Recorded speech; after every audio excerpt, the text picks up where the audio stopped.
Hello, everyone. Good evening, and welcome to the first live episode of What Makes This Layout Great. Thank you for joining me today, whether you're live or you're watching this on recap. I appreciate you coming along for the ride. Today, we're doing an experiment on an experiment. If you've seen the first recorded episode of What Makes This Layout Great, you know that was an experiment to see if we could use train simulators to talk about track plans. Today, we're going to do that live while we build a track plan or turn a track plan into a actual 3D layout within Trains Railroad Simulator. So, if you are joining us live and you have any questions, feel free to join the chat and type away. But I'll be talking us through this project, which is the Kootenay Lake Navigation Company. There's a link in the description to this where you can read all about the plan, but I'll give you a little bit of backstory on this. So this is a model railroader track plan. It is in 5 compact track plans that you can build, which is a mini booklet that's available for free. Again, link in the description. And the Kootenay Lake Navigation Company is basically based off of the Canadian Pacific's operations in southern British Columbia. A lot of timber. And what's interesting in particular, there's this subdivision called the Caslow Sub. And the Caslow Sub was a 30-mile long line that was only accessible by rail barge. So Canadian Pacific would put the entire train on a barge. I believe it was like a weekly operation. They'd load the train onto the barge, and then they would go up and down the line doing the work that they needed to do. So this layout is fictional, but it's based off of that premise. So the track plan we have here is a 3x6 foot N scale plan, and that's what we're going to be building it as here. Obviously, you could adapt it for each show, and we'll look at ways in which you can adapt it. This is Alco, by the way. Thumbs up if you like Alco. Alco is new to the household, and so he's kind of dancing between going on my desk and on my lap, which means clicking on things on my keyboard in between. So I try to encourage him to go one place or another. So let's look at the plan a little bit before we get building it. So we have the town of Lardo, and here we have the barge. So your trains come off the barge. You have a small yard with which to sort cars. Excuse me. There's a few industries within town. We have a freight shed over here and a warehouse that's serving this lumber mill. There's also a grain elevator here in the lower left corner of the plan. On the other side of this, we have Girard, which has a log loading facility. What interests me about this, looking at it as a 2D plan, I think this could be really compelling to operate because you have the barge ops, which give you a lot of, it's a pre-built staging area. It works in the context of the world that you have these cars coming from off-world that appear and then you can work. It has a few different operations in there. I think what's going to be interesting to see when we run it is how well we do with the yard space that we're given. But that's why we're trying it out. And that's what we'll see, what makes this layout great. But I have a feeling that this is going to be a fun one because at the very least, you have the continuous running. And I think if we can capture the feel of southern British Columbia, then there's a really strong play factor in that. And especially having a passing siding here, there should be fun, and we can look at ways as we're exploring this plan to adapt it to other styles of operation. The last thing I'll say before we get going is that my intention is to do this as a live-only episode, or live-only layout build. So I'll be building this along with you. Now, I have cheated a little bit because I shopped around for buildings to use for the structures on the layout because you wouldn't want to watch me shop for buildings. That would be boring. So I've already kind of pre-selected buildings, fit them in, tried a few things out, but I haven't saved any of those changes. Believe me, I had to restrain myself to not do that because I'm really excited to build this along with you tonight. So you're going to get to follow on and see what we do. And again, feel free to ask questions in the chat. Nice cat. Thank you. I'm glad you like that. And do you like CN or CP? I like both. I've been a fan since I was young. My dad, who grew up in Southern Ontario, indoctrinated me into the Church of Canadian Pacific and Canadian National pretty early on, especially transition era. So that always holds a place in my heart. But if I had to choose one, definitely CP. And we're doing this in kind of 1970 era's Canadian Pacific. So you'll have that nice CP rail and some great RS-18s, which we'll have a look at once we get some track done. So let's get to it. We are going to start with some track. We want to select, we're going to go with 100-pound because I feel like that seems fitting for a branch line that wouldn't be up to the most stringent of maintenance routines. First, we'll get some straight sections in here. If you have any questions about what I'm doing, feel free to ask, but I'm happy to ramble on as need be.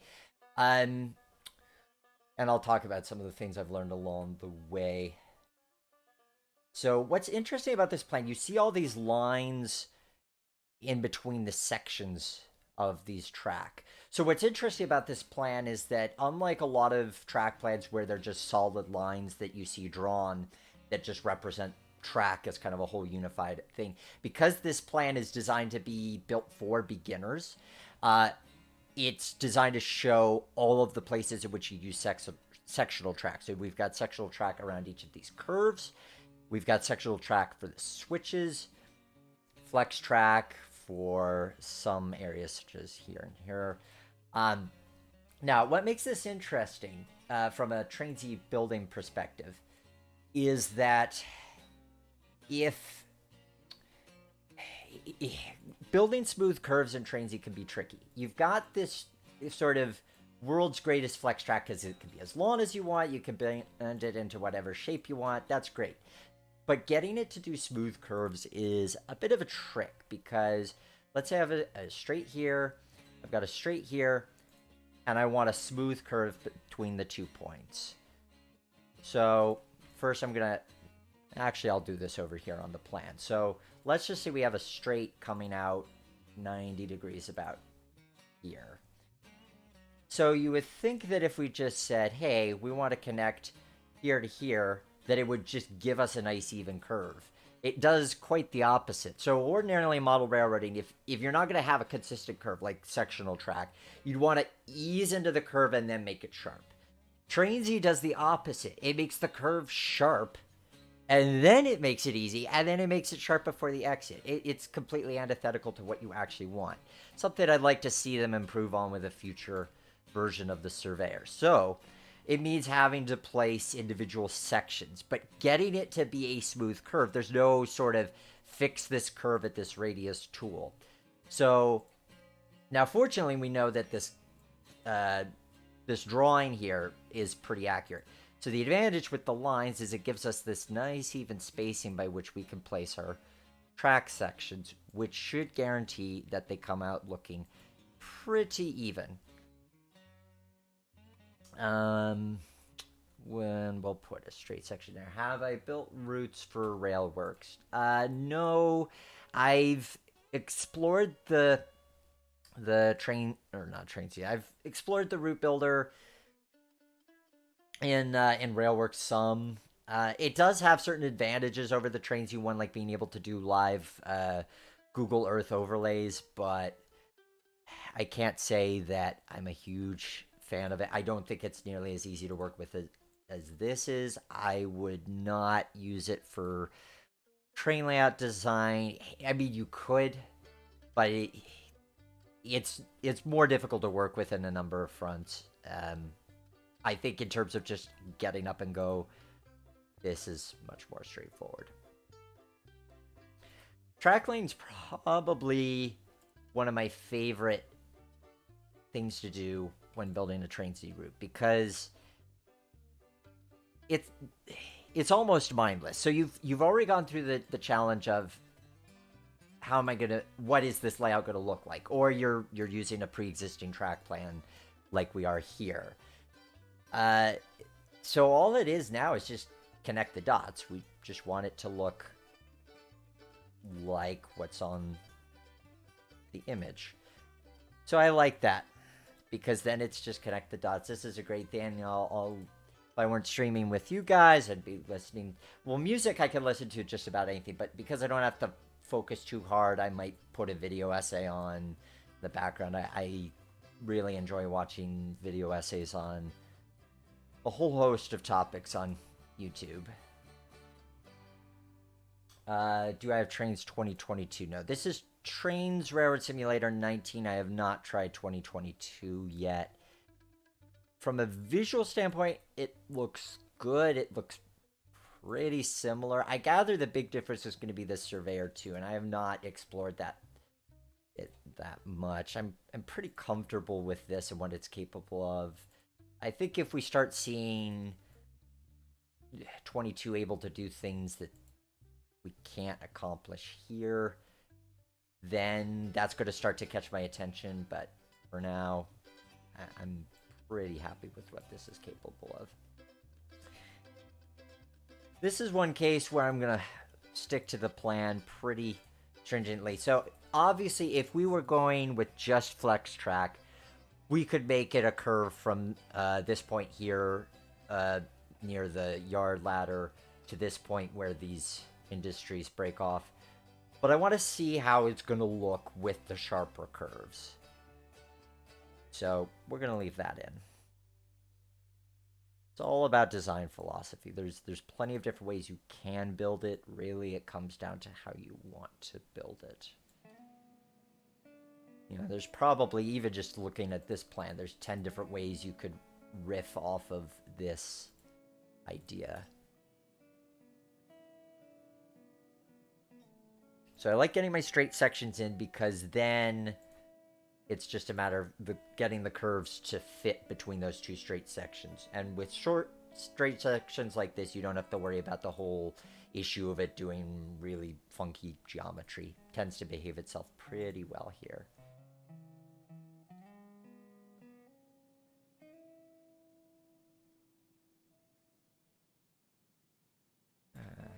I'm doing well, Squiggy. Thanks for joining in. Switches.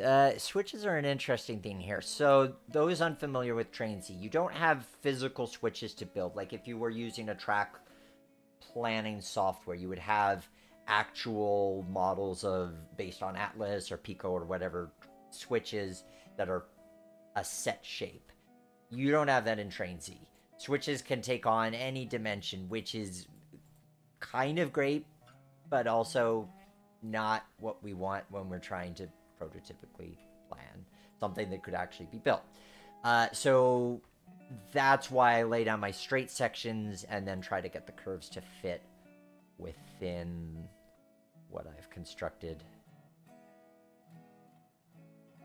But I like the look of that. That looks pretty decent. We're going to save the barge for last. That gets some special treatment.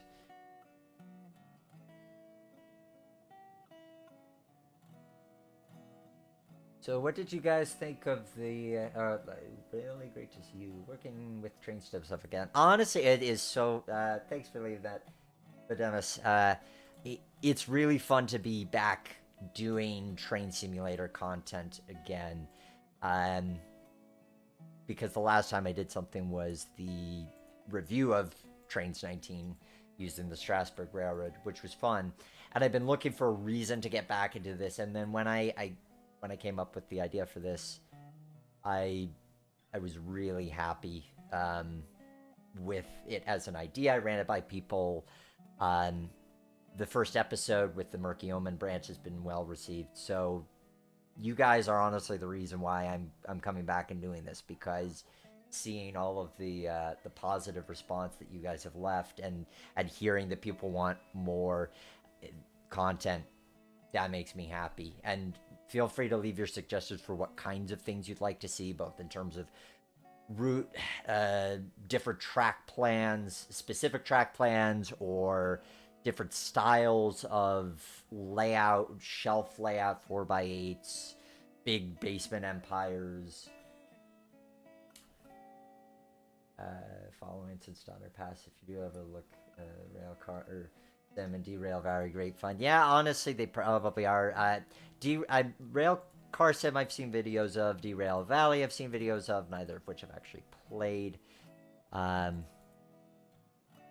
yeah, it's amazing how much the sim field has grown since the days of the rail yard. Honestly, I'd be tempted to do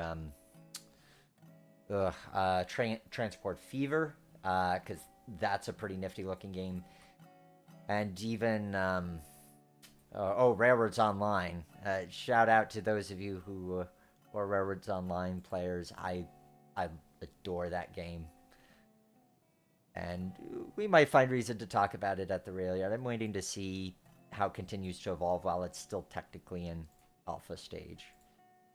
Need to make this section straight, and then we'll get the switch placed in here. Yeah, let's take a look and see how that looks without the guide on.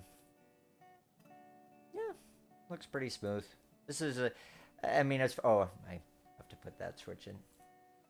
This is a pretty straightforward one as far as things go. One of the reasons I selected this as a good one to do live with you guys is because there's no grades on it. This is completely flat, and so that keeps it admittedly easier. Got some weird artifacts with that. We'll try to give that a second run. Connecting that down here. Am I going to do at the rail yard anytime soon? Never say never, but I have to have a reason. I feel like I don't want to just be cranking out more reviews to be cranking out more reviews. I feel like if I do episodes that are specifically train simulator reviews, I have to have something to say. I have to be bringing something new to the table, and I haven't felt that's part of what led me to this, is because I feel like now I have a lot to say and a lot to explore with train simulators. But without the rail yard, I sort of felt like, how do I keep this going and not make this too formulaic? I mean, some amount of formula is fine, but for me creatively, I need to find new things to do. If I feel like I've nailed it, it's like, okay, but how do I go further beyond that? This is something where I feel like there's a lot we can explore. I see so many different avenues that we could take with this. Neat way to make a layout. Well, I'm glad you think so. I mean, honestly, the reason that I got into building Train Z layouts like this is because I would go over to people's houses and I'd play with their layouts, and it's like, I want to take this home. I want to have fun with this on my own, and now I get to do that. And I get to see if it would really hold up, because I feel like if I get tired of playing with it in the sim, I'm probably going to get tired with it in real life. And in real life, it takes up physical space. Here, it's just pixels. Okay, so we've got the loop, we've got the runaround, the logins. For the last thing we've got is the barge. Now the barge is kind of an interesting deal, because what we're going to do for that is it's actually a track piece that we're using. The barge itself is a physical track piece, and we're going to put that track piece right here. And it looks not much, but you can see if we raise its height up, it is actually a barge. We're going to leave it at that height for now, because we're going to slope the land off of... We're going to do some landscaping in a while. That's going to come after a few more things. So we're going to first get a straight track lined up to meet the barge. I want to make sure... looks a little crooked. Well, I think so. What we're going to try to do is we're going to get this bottom track lined up. This top one's a little far out. We're going to line up to the bottom. We've got that piece in place. Now we're going to put the curve in. We'll straighten that, straighten this. While I'm at it, I want to give a shout out to Mark Huber, who graciously provided the music that you hear in the background. And if it sounds familiar to you, it probably is, because it is the soundtrack to Railroads Online. So I want to thank Mark for allowing me to use it. Thought it'd be nice to have a little something in the background as we did this. Okay, so that is our track in place. And that was 15 minutes. Yep, about right.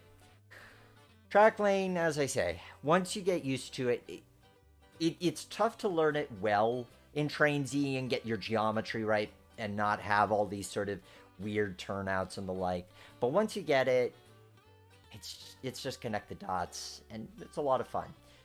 So that's our track in place, and we're going to leave that for now. Next up, we're going to do buildings. I'm going in order of sort of what we're forming this layout around. So we've got the track in place. Now we're going to do the buildings, because these are sort of fixed things. The terrain can play to this stuff. Todd, I'm sorry. I'm amazed at how many times you've done this, Nick. I've tried any rail a couple times. It would take me a week to do what you've done in 20 minutes. Thanks. It's practice, honestly. And any rail is its own kind of skill set. I use any rail for designing plans as well. But like anything, just practice. Let's get some buildings in here. So first thing I want to point out, because this is kind of, again, unique to the plan, and I think it's a really nifty detail. As far as like what makes this track plan great, if you were going to build this. Most track plans, if it shows you buildings, it's going to show you a square of this is where a building goes. It may give you a label for what the name is. This plan, we've got actual numbers, and the numbers correlate to kits that you can buy. So the person designing this plan had specific kits in mind. So you can just buy those kits, and then they'll fit. And I love that element of it. From a beginner standpoint, I think it makes it so nice to take the guesswork out of it. So we are going to go to our pick list. Pick list is kind of like the shopping list I've put together.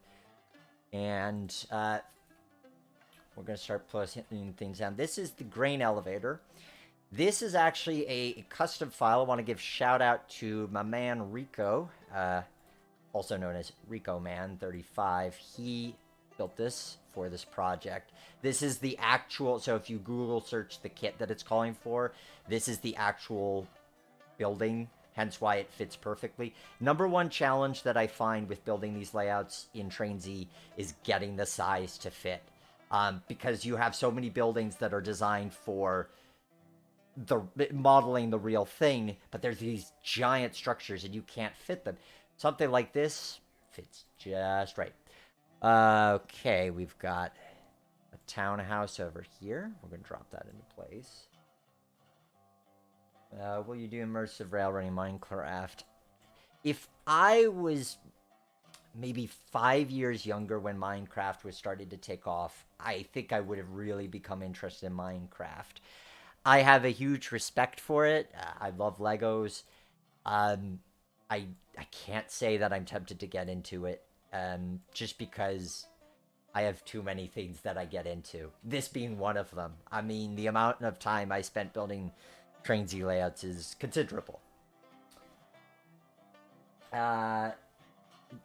Biggest issue of trains was how to get the download station to work.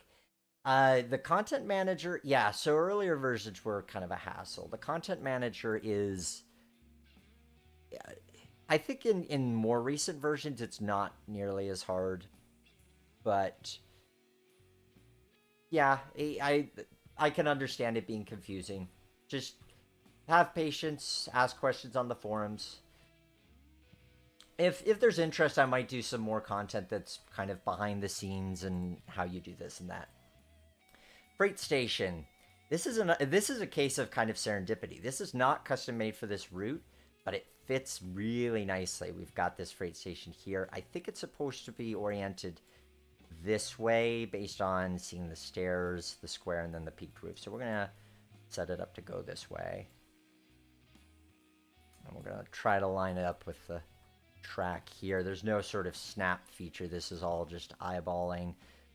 We'll drop a boxcar in there, or just this RS-18. Chances, preview of what we're going to be playing with later. Oh god, this RS-18 is gorgeous. This is a control point simulations model. They did, it's a reskin based off of a model by Jan Hannen Getkant. It's gorgeous. I mean, this model is gorgeous. We'll play, maybe at the end of the stream, regardless of where we're at, we'll have a little bit of a play session, because this is fun. So we've got this freight station that looks like it'll clear the RS-18. We've got a warehouse. The warehouse is going to be a little bit of work. So we'll get the building plopped in there, and then we'll play around with it a bit more. I kind of want to get the buildings in, and then we'll do some extra bits of work. We might have to shorten the track a little bit for the next structure, because I have a feeling I'm going to be putting this about here. This is a pretty close fill in for the building. The building that the kit building they recommend is actually, it's this shape. It's an L shape, but this block goes on the other side. But this was close enough to make it work. Lumber mill. This is another Rico creation. So again, designed to fit specifically in here. And lastly, last full well, two more things we want to place, and then we're going to have some fun with that warehouse. The beehive slash burner. The hash slaining slasher. The cash raining trasher. The beehive slasher. Another Rico creation. And the last thing we're going to place for now, as far as actual structures are concerned, is this ferry apron. Again, shout out to Rico for this. What's interesting about this is, so all of these buildings, the numbered ones are kits.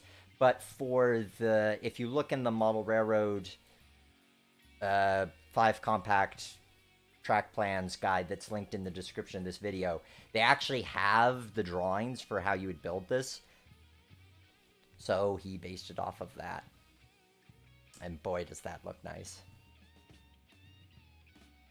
So we'll do a quick look at all of these without the guide to kind of get a sense of what we're going towards. Hey, Mike. Let's see. What have you got? Have you heard Run 8 version 3 has been released? Yes, I have heard Run 8 version 3 has been released. I confess, I haven't been playing Run 8 in a long time.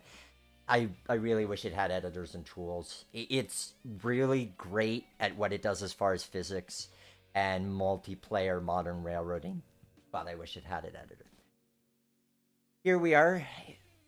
Here's everything just buildings-wise, and I like that as a scene. I don't know if you guys see it yet, but just imagine we've got some mountains in the background here, because obviously we're going to have mountains. We're going to have some kind of scene divider to keep these two bits separate. But this feels like a scene. This, like, you want somebody to walk into your room and go, wow, this is the scene that does that. And honestly, I mentioned how part of the challenge with route building is getting structures that fit into a space. The second challenge is getting structures that look like they belong together and fit. Because, yeah, you could download the buildings you want, but then if they don't actually look right together because they're different artistic texturing styles and so forth, different levels of detail, it could really throw you off. But I like this as a scene. We've got this nice little town of Lardo here. We've got a good beefy and lumber mill. We've got the freight station. We've got some good stuff to play off with here.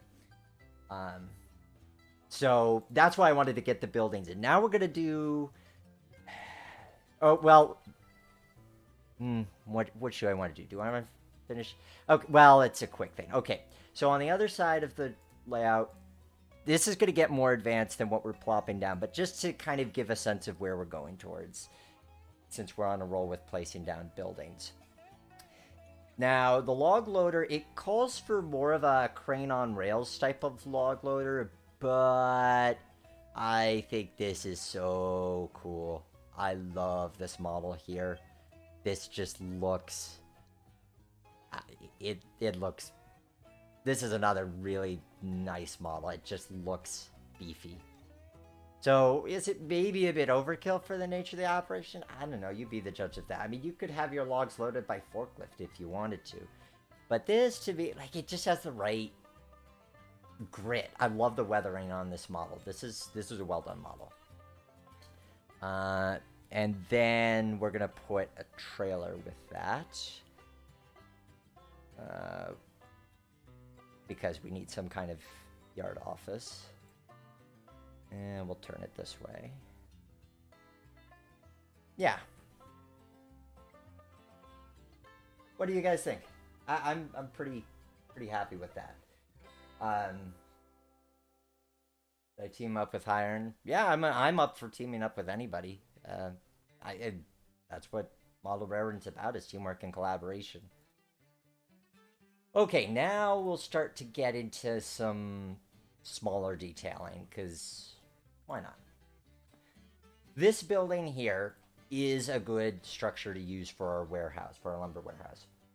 The problem with it is that it's designed to be ground level, which is not going to work for loading, unloading box cars and flat cars. We need elevation. Now, some buildings will give you pre-built, will have some sort of foundation or something underneath them to work with. This one, as you can see, does not. Compared to, say, the lumber mill, where you could see we don't have a full foundation here, but we do have the wood supports here, so that if we wanted to have this part of the building up in the air, we could do that. How do we get around that? Well, we're going to build a foundation for it. We just want to make sure we get the placement right, because if we like where the building's at, because what we're about to do, if we move the building, then we have to move other stuff. We're going to build a foundation.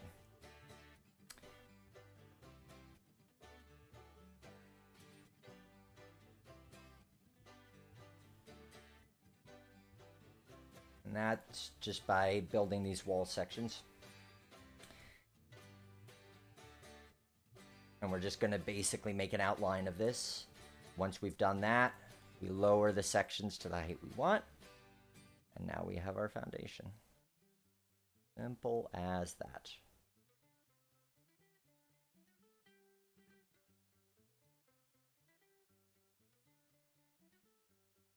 And that way we could make this building super high if we wanted to. Obviously, we don't need to. The main thing we're going for here is we just want to be able to have a platform. So this overhang is going to cover...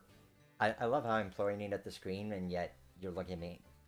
You get... Well, actually, no. If I'm pointing like this, that kind of works. Getting used to live stream, folks. Bear with me. So if we point... if we point at the screen. So if we... So by giving the ability to raise the building up, now we have ability to put the platform in. Which is something, honestly, if you were working with a kit building, you might find where a kit building might not give you much of a foundation. So if you add your own with plaster some other way, now you've got another method of raising your structure up to whatever elevation you need it to be, whether it's because you're on a hill, you need to add a platform, so on and so forth. We're going to kind of get it close, and then we're going to narrow it in from that.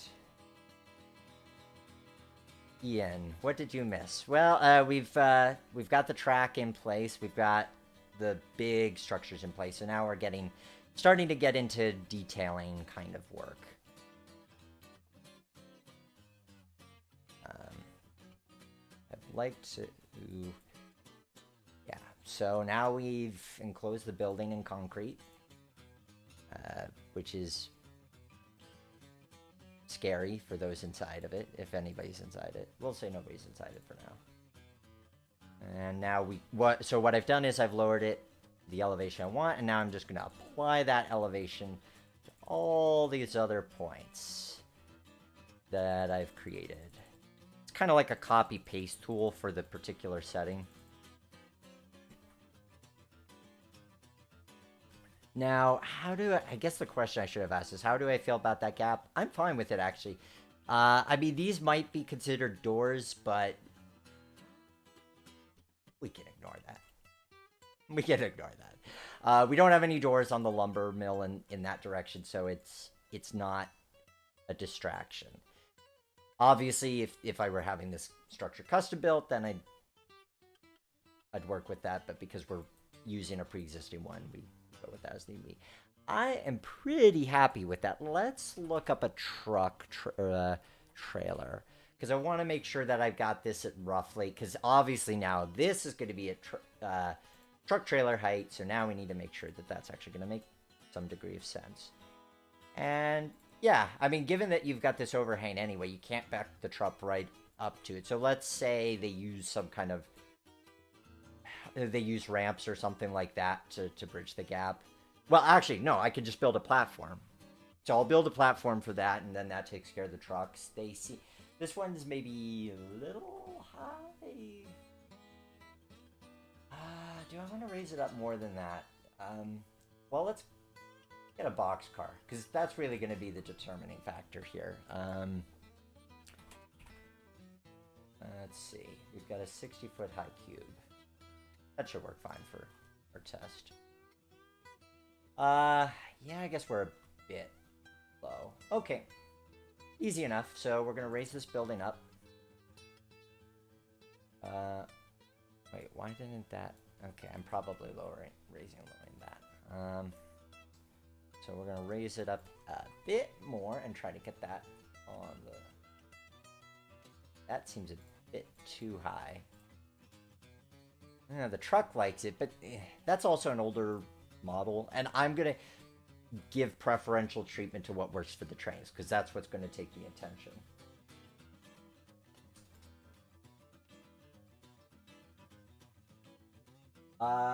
Scale, what scale was this originally? N scale. Are the turns tight? Yeah.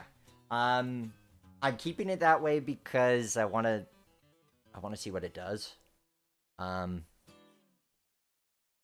Because maybe part of the lesson is to say, don't do this as a 3x6, do it as a 4x8. And honestly, if you're doing it at N scale, 3x6 versus 4x8, you could go 4x8. Unless you're really specific on your room size, you could probably go 4x8. So yeah, tight turns, yeah. That's kind of... In most of these plans, it is a fact of life. And that just, in part, comes from... There we go, that's the right height. Some of that just comes from the fact of, it's really interesting to see this simulator do model rarity, because it makes you aware of how tight we pack things. Because it's designed to make everything look super realistic. And here we are with the necessary tight turns and so forth. And it is, it is tight.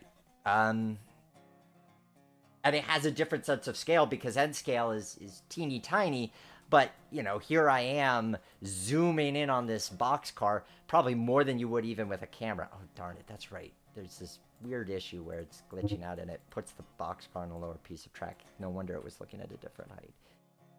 That looks pretty good, though. That's a good height. We're going with that. And we just need to raise those two sections up. There. And now you can see, ta-da, voila, we have created our platform. Let's see. So we're going to get rid of... No, we don't want to get rid of that. We're going to get rid of the truck trailer for now. Platform, I guess? Sure, let's look up platform models. Ooh. And now I'm realizing, oh, it's cutting in the car. At this stage, we're going to move the track because we're moving at such a small amount, it doesn't really matter. Would I make British routes? Yes, yes. So that's something that I plan to do. Obviously, the challenge for me doing British routes is as an American. Oh, we're gonna have to move this too. Not a big deal.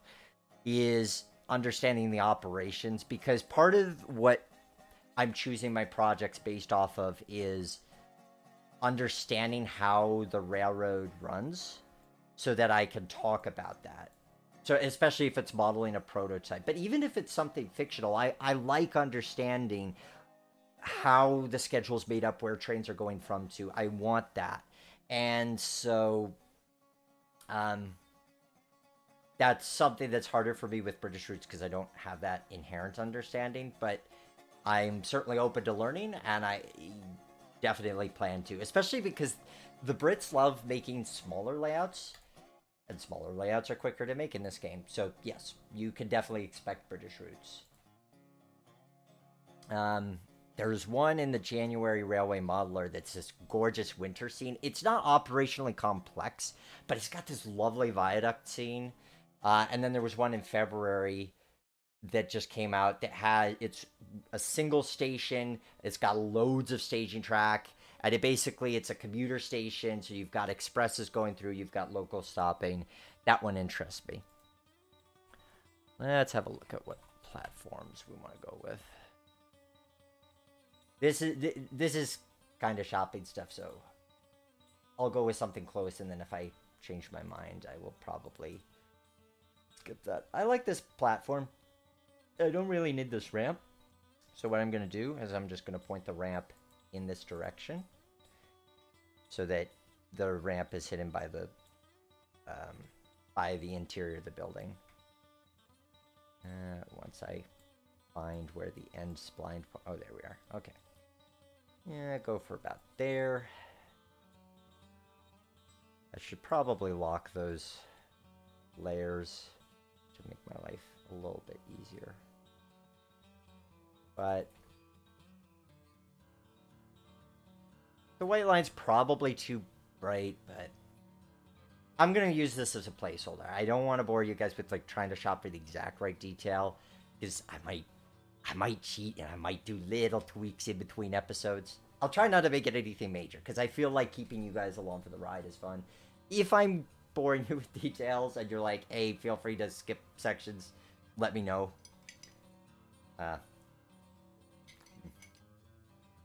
Quick dessert break.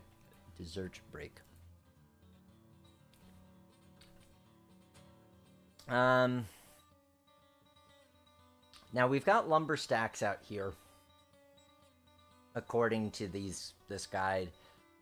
Now having uncovered lumber seems like probably not prototypical, but if we can easily find some wrapped lumber stacks, then we'll go that route.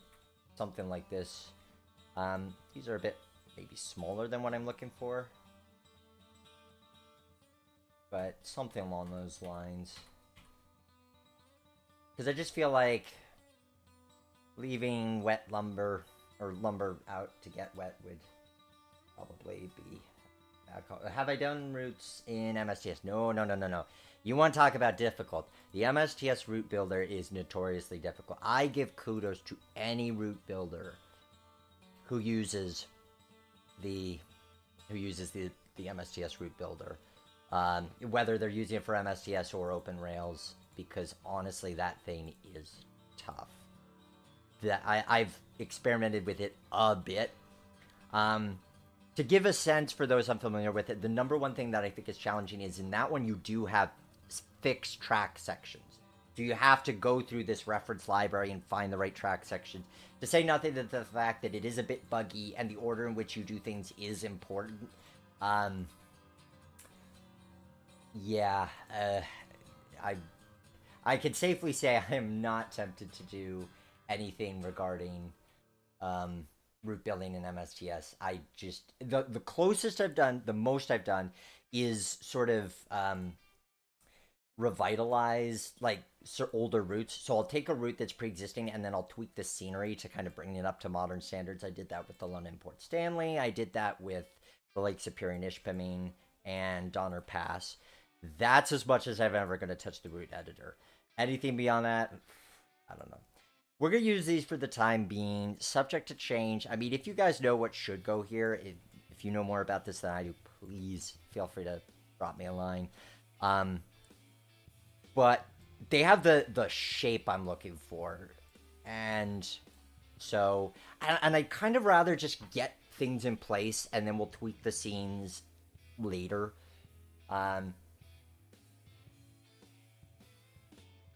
So we'll play it off of that. I like how that looks, though. Partially because anytime you can, especially with something like this, where there's not a lot of opportunity to hide the train and reveal the train behind something, to give it even a little something to disappear behind, good touch. Now, what you can see with this box chart, won't let us roll all the way to the end. It gives a little bit of extra space because of where the track ends, so we're going to add a little bit of invisible track. That's just a functionality thing. Specific to the sim. I like the BNSF and 50 invisible. Track invisible. That'll work. I'm not too picky.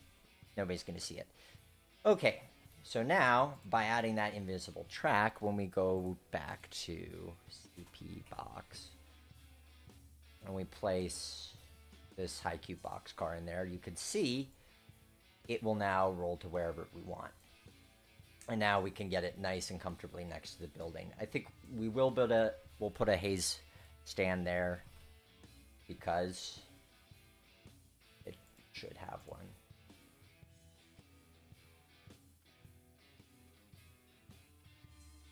Tell me about route building at MSTS, how many years I've worked on the LNHR routes. Oh yeah, Rich.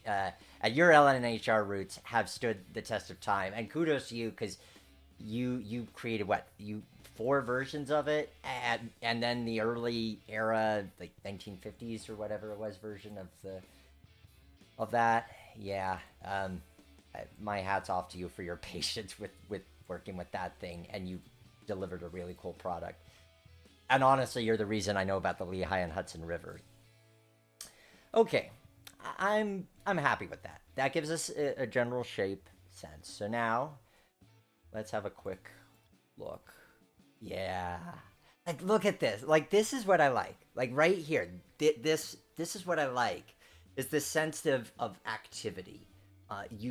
And let's take it that next step. Let's get ourselves a forklift because that seems like an obvious thing we should have. Oh, right. I've got the wrong layer selected. I'll show you layers at some point when we get to it. See, this is what's funky with model railroading. So I've just put this forklift here, and you realize that practically speaking, it has nowhere to go. Like, it can't get out. It is kind of trapped within itself. But I don't think that matters because when you're modeling, you're not logistically thinking over every single detail of how something can fit. And especially with a 3x6 or a 4x8, you have to make compromises. And I think this is one of them. And now it's like, there's just this sense of movement. There's this sense of activity of things happening here. And even more so if we start to super populate details and people and that kind of stuff. We'll get to that. Have I seen Unlucky Tug's video on Flying Scotsman? Yeah. Did a very nice job on it. Learned a lot from it. What do I want to do next? Let's do roads. Okay. So we've done a good amount here. I think just a kind of roadmap of where we're going. Pun slightly intended. I do throw puns out there. Bear with me. We're going to put some dirt roads back here. We'll add some vehicles. This is a log pond scene. We're going to get to that in a bit. But I kind of feel like doing roads. So let us turn on our base layer. So for roads, we search yarn. Why do we search yarn for roads? Because there's certain tricks to this game that you just learn. Specifically, there's a system of roads called yarn. I know it stands for something. Do I know what it stands for? No, I do not. All I know is that they are good quality roads. Now, what we're going to do here is we're going to have a road that goes out of scene, comes across our two tracks. We've got one intersection here, and then comes down to here, and then it's going to segue to dirt for the remainder. So this is just this is similar to lane track. It's a bit easier because with roads, you're not going to be driving along it, so you won't. If it's not perfectly straight, you can perfectly straighten it. As you see, I've just perfectly straightened this piece, so the curve isn't going to affect it. But you have that said, if I hypothetical here, I'm gonna have a couple of twisty turnies, and like that still looks like a road would look like. For a track, that'd be, I mean, ignoring the fact that it's super tight radius, it would be a little bit too inconsistent in its radius. But for a road, it works. So now this is going to be interesting. Later is trying to get this flush when we build the fascia. So once this is all done, we're going to be building the fascia. We're going to put it on a table and make it look like a layout. Now, if you're model railroading, there's no problem with cutting an object at an angle. With Trainsy, not so easy. Gary reports, yarn stands for yet another road network. I mean, sure. It makes about as much sense as anything. It's catchy, and at least you know what's being discussed, so I'll give it that. Okay, do I want to... See, and in some ways it's even better when you don't straighten it. So this looks kind of too perfect.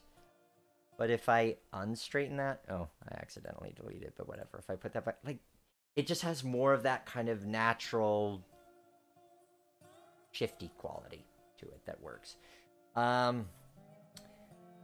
We're going to adjust this height-wise a bit because we want to have it coming at the right level for the tracks. We're going to bring the land up so it's got this it's elevated above the ground. We're going to bring the land up around it to smooth it in, and we'll do that when we do landscaping. Intersection, we're just going to have this road come over here. My cat is deciding to stretch his paws out onto my keyboard, so I am working around that. But we basically put this in here. And just to give you a sense, the yarn system, you've got all sorts of different line paintings and so forth. Some people are really into their roads in terms of how detailed the line painting gets in the different styles. Road work is not the most exciting thing for me, I will confess. I'm happy to skim over that bit and just keep going. I'll add them where necessary because I want it to look right, but I'm not... So we'll probably add some lines for this intersection here, but not too much beyond that. Now, it shows this building on an angle. Visually, it works from the curve, but then you've got this a little bit of a triangle here. So I'm going to play with that a bit and see, do I want to close that up a bit? The cat's name is Alco, by the way, if you didn't catch that earlier on. We've got Alco the cat here. And he's a super sweet boy. Just got rescued him, took him in from a shelter a few weeks ago, and is a super sweet guy, super shy. Took him a long time to get used to living in our place. He spent 2 days hiding behind an equipment shelf of mine here before he would finally come out. I like this better? Question mark? This is a tricky one. I think we'll compromise and we'll kind of do a little bit of angle on each. And yeah. Good enough. Hello, Algoma no, Alco, not Algoma Central. Although Algoma, I could see a cat be named Algoma. But he's Alco. And his last name is Pwn. P-W-N. Type it in the comments if you figure out what those two names mean together. Sidewalks. Now, given that this is a small town, we're not talking a lot of sidewalk here. We're talking a little bit. Just a little bit of sidewalk. Key is finding the ones I like. I should probably pick list more of the assets that I like, but now that's a road I like. We are going to see that road in the future, but not for here. Oh, you guys should see that's the one I wanted. You guys should see the project list I have for this. It's a bit crazy in terms of all these track plans I want to do. It's kind of my track plan wish list. I've become obsessed with collecting track plans. I'll look at ones and I go, okay, I want this track plan. I want to do this railroad. I want to do this era. Now, and then a few days later, oh, this track plan's awesome. I want to do this. And it's kind of difficult to go, okay, A, I don't want to start a million routes and leave them all unfinished. And B, what do I actually want to see through to completion when it's not going to be just kind of a momentary blip and, oh, I think I want to do that. And then it's actually not as exciting as I think. Sidewalk around the side of the building. Well, here's an interesting thought. If we don't put a sidewalk on the side of the building, then we could technically have the building just come into the street a bit. No. We're not going to do that. We're going to do sidewalk. And we'll just make it. They made QJF trains in 2020. Yes, they certainly did. I've seen that pack. I don't have it. But from what I've seen, it looks like a really nice pack. I've actually had the pleasure of seeing the 6988, one of the Iowa Interstate QJs, in person a couple of times. I saw it at Train Festival 2011, as well as the last fall worth of excursions. Okay, we've got a little bit of this discrepancy here because of the way they line up, so we're gonna get in here and see if we could just finesse that a bit more. Sometimes it can be difficult because it's like, no, I don't want, oh, there we are. That's the one I want. So if we get it to about here, and then we get this one to about here, yeah, I can live with that. Yeah, that works for me. This side. I don't think we need sidewalk on this side. I like how squared it is with the road. But we're going to back this up so we can give ourselves room for sidewalk. And this will be just straightforward and simple because we just place it in. It's along a straight section of road. We height adjust it. And boom goes the dynamite. Please tell me I'm not the only one that remembers boom goes the dynamite.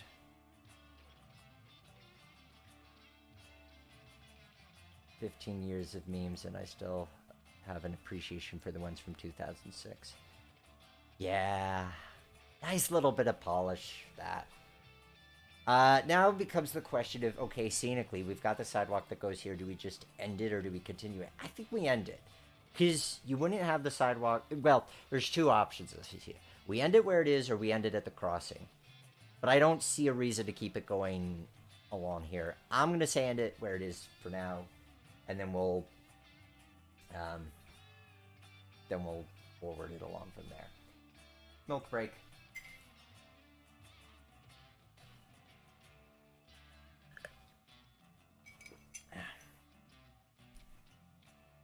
Okay.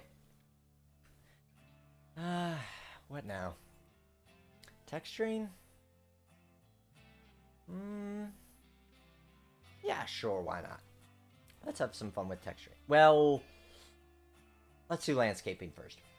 And the reason I do landscaping first is because the default grid makes it a lot easier to see the little bumps in the land If I give it terrain texture, then I have to use the F9 mode to toggle between the two. I find it easier to work in the grid. Now, another reason I like this track plan from a beginner standpoint, and it also helps me as a guide for what I'm doing with you tonight, is it has guidelines. If you actually look at the PDF, they'll show you guides on cutting up your foam and stacking it as hills. And so it's sort of giving you this idea of, hey, these are the shapes that you would cut your foam and fit them to your board. Us, it's here's where your mountains go, and here's roughly how high they go. Oh, I forgot about the log pond. Well, that kind of factors into terrain anyway, so we'll do terrain now because that seems like fun. So basically, we've got these two hills, these two big mountainy hills, here coming out of the town. We've got a little one here. Actually, that one's not so little. I mean, it's 3 steps, so that should be about as high as this, which should be a nice kind of end block. Because you figure if you're building this as an open 3x6, people are going to be able to look out this way. But if you've got a hill here, that's something that they can look at other than your wall. And then bit of hill here, and then we cut into the bay. Cool. Okay. You guys enjoying this? Those of you who are joining along live, finding this interesting, exciting?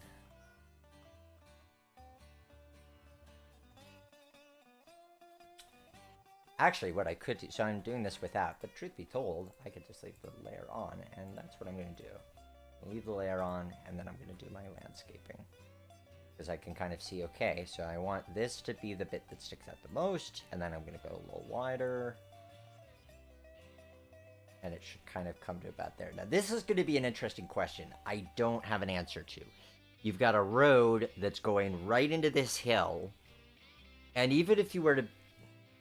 If you're building this hill physically on the town side, you're gonna see that. Unless you build your scenic divider right behind the buildings, you're gonna see that the road does that. So we could maybe curve it off behind this building. I'm not sure what I want to do there yet. We'll figure that out in a bit. Yeah, we can make it a little less sensitive. And we're going kind of like this.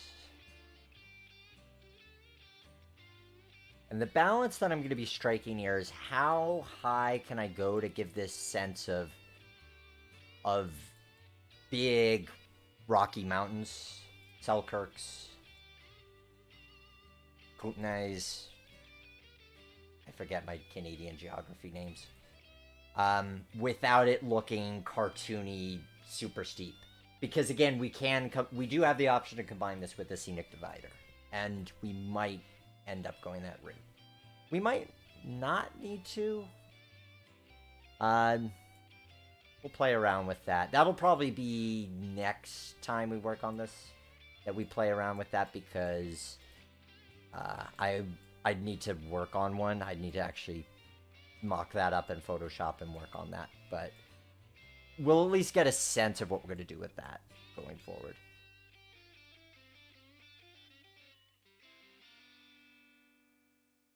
Good. I'm glad to hear it looks like you guys are enjoying things. I would like to see more Baltimore and Ohio stuff for Train Z. You mean rolling stock, routes? I mean, there's actually kind of a fair amount of stuff for B&O. There's a bunch of those mega routes that like Connellsville to Cumberland. K&L Trains has done a few of the steam engines, so you B&O fans are doing all right as far as things are concerned. It's us CP fans that are suffering. I don't know if we're suffering that badly, but I could definitely stand to see more Canadian Pacific steam. But that's also true in life. No such thing as too much CP steam. Okay, so this is giving us a little bit of what we're working with. I think this is probably still too shallow. We need to make it a bit steeper. That balance, though. I don't want to, like... yeah. See, I think that's okay. But see, if we go something like this, now it's like... I'm inclined to say it's cool. Like, it's cool if we look at it from this standpoint. If you're thinking, like, going through a steep valley. I like it from this standpoint. Again, this is another advantage of being able to mock up your layout in a train sim, is being able to see what your geography looks like, rather than having to guesstimate it when you say, I want a mountain. And yeah, some of that comes through the construction process, too. Maybe it works? I don't know, it feels a little too tall. I'm going to lower that a wee bit, I think. It's not actually as bad as I thought, but I don't know that I want it to be too imposing. Just imposing enough. Imposing, not too imposing. But that's... So I'm pretty confident this is steeper than what they recommend in the plan, but... Obviously, there's a point at which you say, this is a train sim, and what's going to work for the plan is going to be different than what... Which would... how it work in real life is going to be different than how it works in the sim. And I've seen... There is somebody... I searched this, and somebody did build their layout based off of this plan, but it wasn't a one-for-one recreation. They tweaked the size a little bit and so forth, so a little bit different. I mean, that's part of the value of plans, obviously, is being able to take something and say, okay, how would I play this for myself? But I think it's just nifty to say, I'm doing this as it was designed on paper to see if I'm really satisfied with it. Ooh, that's nifty. That is nifty. I mean, already now you're seeing that separation, and this is before we've even put in a view block. We're seeing the crane, obviously. If we didn't have the crane, that wouldn't be an issue, but then, even from here, you'd see the buildings, you'd see that grain elevator. Now, granted, we haven't put trees, but I think we're still probably going to end up doing a view block, because even without the view block, even if the trees are nice, I have this image of my mind of doing a Rocky Mountain backdrop and giving the sense that this is kind of nestled within the mountains, and you can only really do that if you're going to do backdrop. And given that both sides of this need to be accessible, you could Photoshop a backdrop in back here, but you couldn't have a permanent one unless you put it against, painted it on a wall and then distance the layout from it. That is an option, but when we do this, we're gonna put a backdrop through there. So what does it mean as far as this side street here? It almost makes me want to get rid of this side. I mean, I like it from a dimension standpoint because it gives a sense of more town, but doesn't quite visually work. Maybe we'll cheat and disappear it behind there. But I also haven't gotten to trees yet. We'll leave that an open question.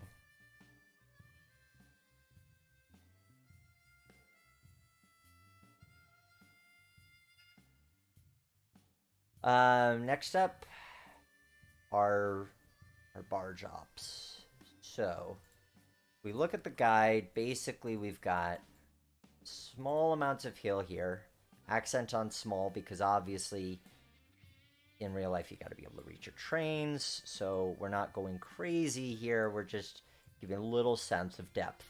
Given that everything on this 3x6 is flat as far as the track's concerned, the key is going to be varying the terrain around it to give the illusion of grades and the illusion that there's all sorts of topography that the track just doesn't have. Could you put some minor grades if you wanted to? Yeah, you could have a grade coming out of this leading up the curve. Does that... Oh, I have to lower the track a little bit. Would I do that? It makes more work for you. I don't think there's anything gained out of it. Plus, then if you want a couple cars, they're on a grade. Nah, keep it flat. But vary the landscape around so that you've you've made it appear that there's more going on. This is a bit too strong. I'm gonna turn this. I'm gonna take this down some because nope, down. I'm gonna take this down because I don't want to be too imposing. And we'll put some trees as well to give the illusion that maybe you're on a mountain standing down when you're looking into the scene. So a minor amount there. We got a little itty bitty bunny hill here as well. I love these guys. I wish more track plans were kind of looked like this. I'm sure it took a lot of effort to draw, so I acknowledge that. But from my standpoint, it's really convenient to have these guides because there's so many times when I'm building plans where I'm trying to guesstimate what the terrain looks like, and I get it. I can invent it. It's my layout, and often I do. But I'm the type of guy I like. When I was a kid, I was the kind of kid that colored in between the lines, and I think that comes across in my layout building ideology. Yes, I do design track plans, so then I'm coloring within the lines I've drawn, but it's still this idea of if this is the plan, we are sticking with the plan. That's kind of my mentality with this type of thing. It's so funny how one's personality comes out in model railroading and track planning and so forth. I think rail fandom says more about ourselves than we think. Now we're going to turn this off because I'm going to roughly mark the outline of where the barge slip is. And now we go back to here. Oh, I'm excited about this. Honestly, the barge scene, there's a really good Facebook group for the Caslow and Slocan subs. And there's a lot of good photos there of the Canadian Pacific barge operations. But if you search Caslow, Kaslo on Google, you'll find a lot of results there too. And it's such a nifty little operation. I love backwoodsy stuff, as you know from the Merc. So this is a scene I'm particularly excited about because it's so organic.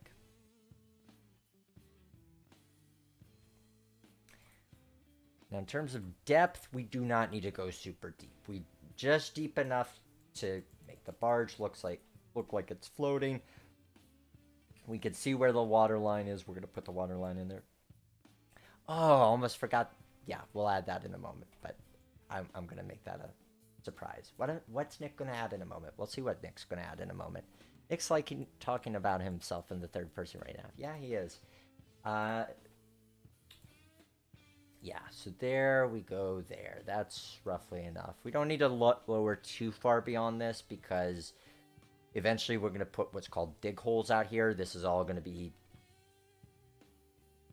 invisible and floor. So it's kind of nifty when you first see how the dig holes work and putting up walls and fascia and stuff. Fascia. Where do you fall on the fascia design? Comment below if it's fascia or fascia, because I've heard both. I'm a fascia person, but I've heard both. Okay. Water. Do I want to do water now or do I want to do it after I add the log pond? Water. Okay. We're going to add it roughly to here. We might end up refining this a bit after the fact, but this will get us started.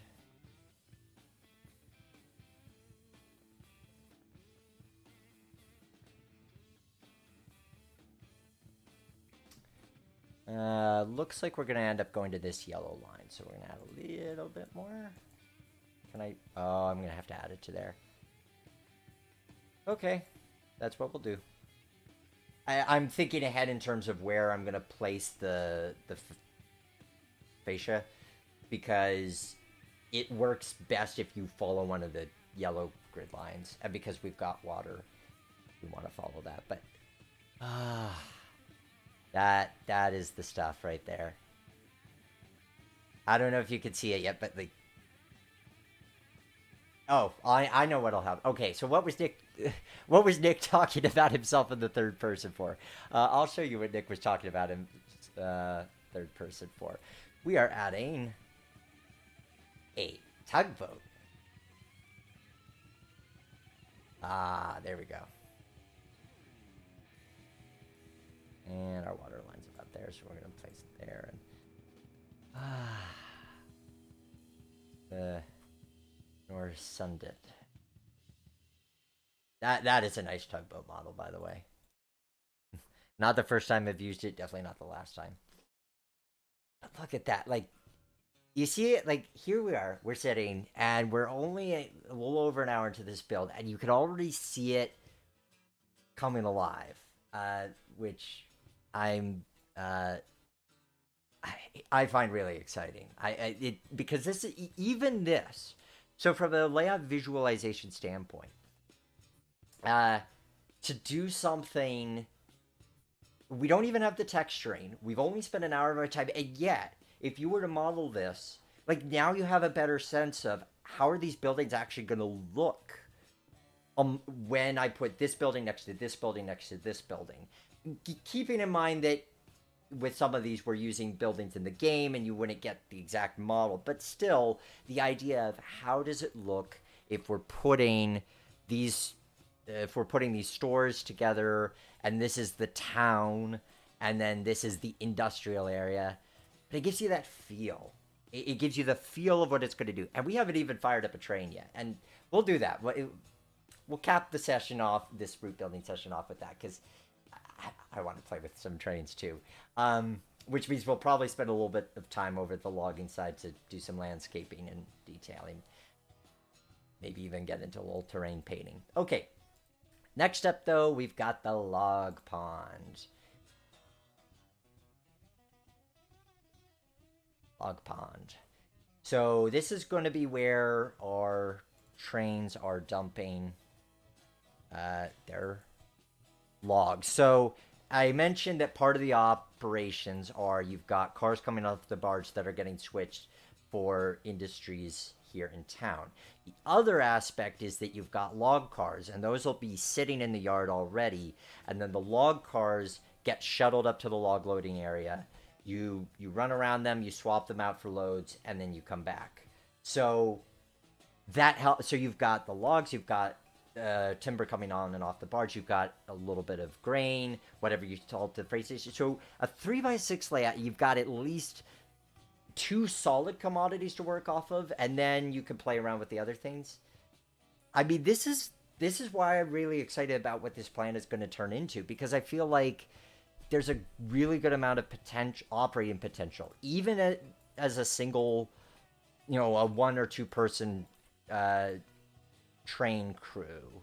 There's a good amount to work off. Okay, so for this, I'm going to lower the guide. I mean, I wouldn't have to work off the guide, but just because it's worth showing anyway. We're going to unlock it. We're going to turn on the F9 mode, which allows us to see through scenery, hence why you can see the track on the other side there. I'm going to drop this down roughly to about where we see, because the log pond's not going to need to be that deep, but that way we could see where it's supposed to go. And then what we're doing when we turn off that mode, and then we'll relock it and turn on the root layer, is now when we lower it, oh, we're revealing water. Cool. We can see exactly what we need to. It's making me like a scratch and sniff, not scratch and sniff. Like lottery tickets when you scratch them. I'm thinking of a thing. I can't know what thing I'm thinking of, but I'm thinking of something. You know what I'm thinking of? Let me know. I would appreciate knowing what I'm thinking of.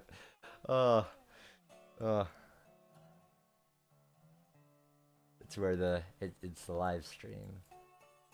Okay. But we can kind of see roughly what we want to get our log pond to. I think we've left a good amount of room for it. This is gonna be another interesting spot.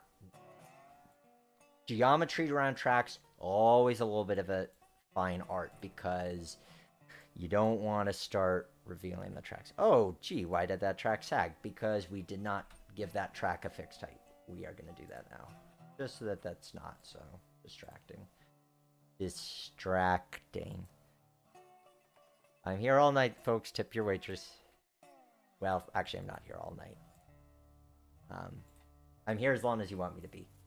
I was planning on going 2 hours. If you want me to keep going, I'll take it longer. We'll see how this continues to go. And now you can kind of see roughly. Yeah. That's roughly where we want it to go. Yep.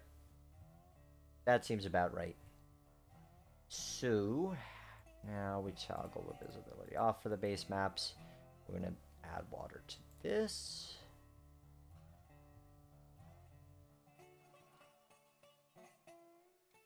Here.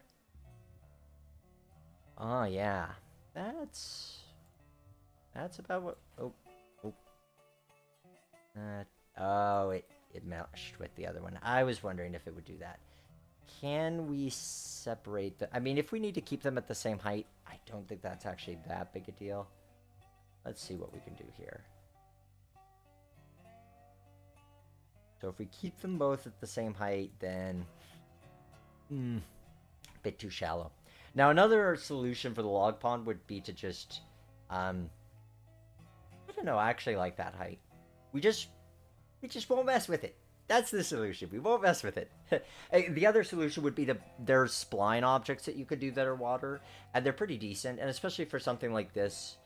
And we might actually end up doing a spline object, because I'm going to make this water maybe a bit more choppy, and a choppy log pond would not make sense. So we might end up tweaking that. For now, we're going to keep it as water, because that's going to be something we finagle later. You can use an embankment spline so you can make the pond a little bit bigger. That's also true.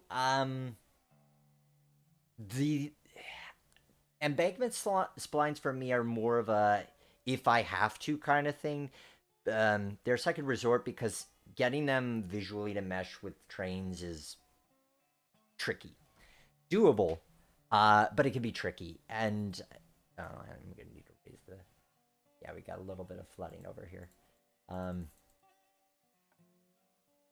Yeah, I'm not sure that it's the direction I want to go with here if I don't absolutely need to. But honestly, I'm pretty happy with that. Yeah. Okay. Log pond. We're going to lower around here a little bit. We need a ramp. How are we going to do this ramp? There's two ways I've thought of doing, and we're going to see which one I end up going with. I think we're going to do the trestle way, partially because it's a little bit more unconventional. Oh, I forgot that asset. Well, here we are. Okay. An ordinary... what we have here, ladies and gentlemen, magic trick time. What we have here is an ordinary train trestle. Train trestle. I sound like a newspaper. Railroad trestle. But is it ordinary? I ask you. Well, I mean, yes, it is ordinary, kind of. Let's see how big a footprint that log loader is supposed to take up. I mean, we could...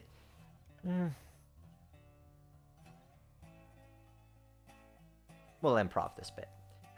We'll improv this size. Okay, so... Nope. Spline objects.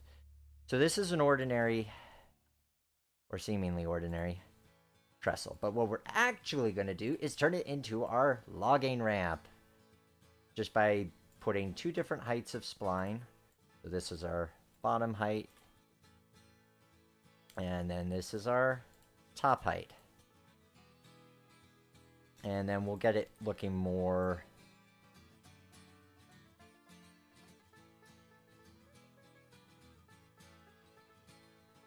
I think I actually want them the other way around because they're dangling off the end and I want the...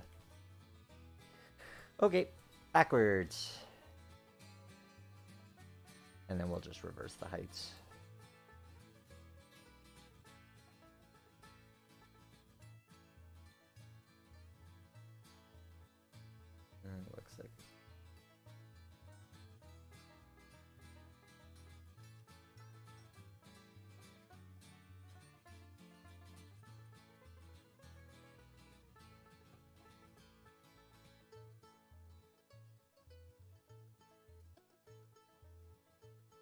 Sorry, just removing a couple of spam messages from the chat.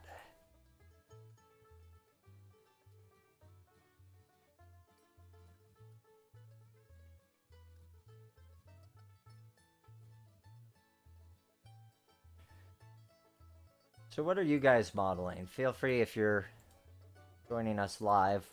What do you have going on in your house, basement, garage, club? I'm curious to learn more about what you guys model.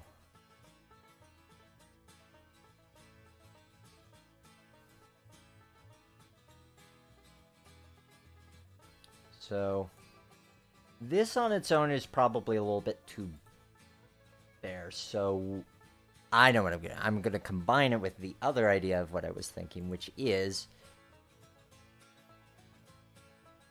this. So we've got this wood ramp object, and I think what we'll do is we'll just put it in between those other ramps, and that way then it looks a little bit more deliberate. It's a little, not quite as steep, so we'll put it a little bit further down. But at least that way then it kind of fills in the gaps a bit more.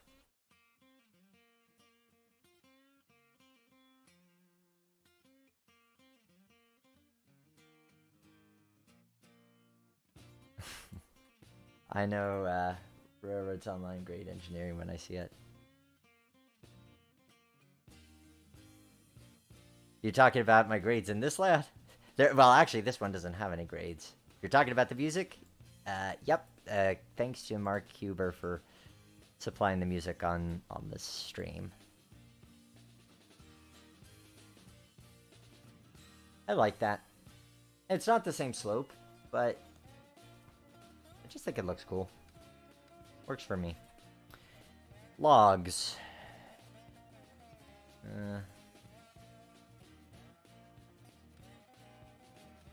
Grab my logs. Someone's picked out. There they are. Bingo.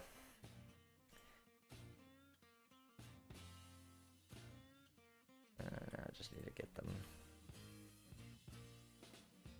Me, or am I realizing that my water is actually at multiple heights? Because I've got logs both above and below the water, which is not how water works. Let's see if evening out the terrain below this kind of fixes that up. So we're gonna make the terrain underneath the logs even.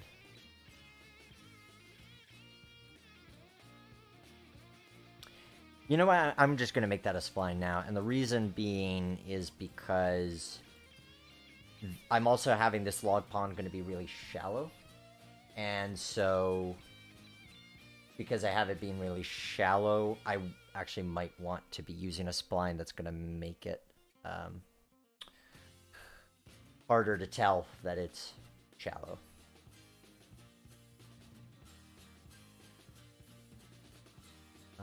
River spline muddy. Bit too choppy. Nope.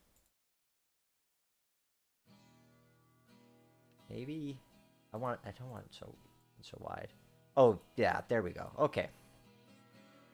So we're gonna set this up to about yay height, and then we move it to there.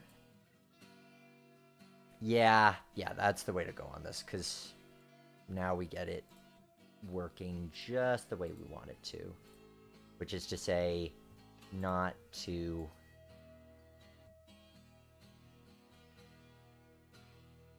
then we don't have to worry about how it works with the other one and so forth.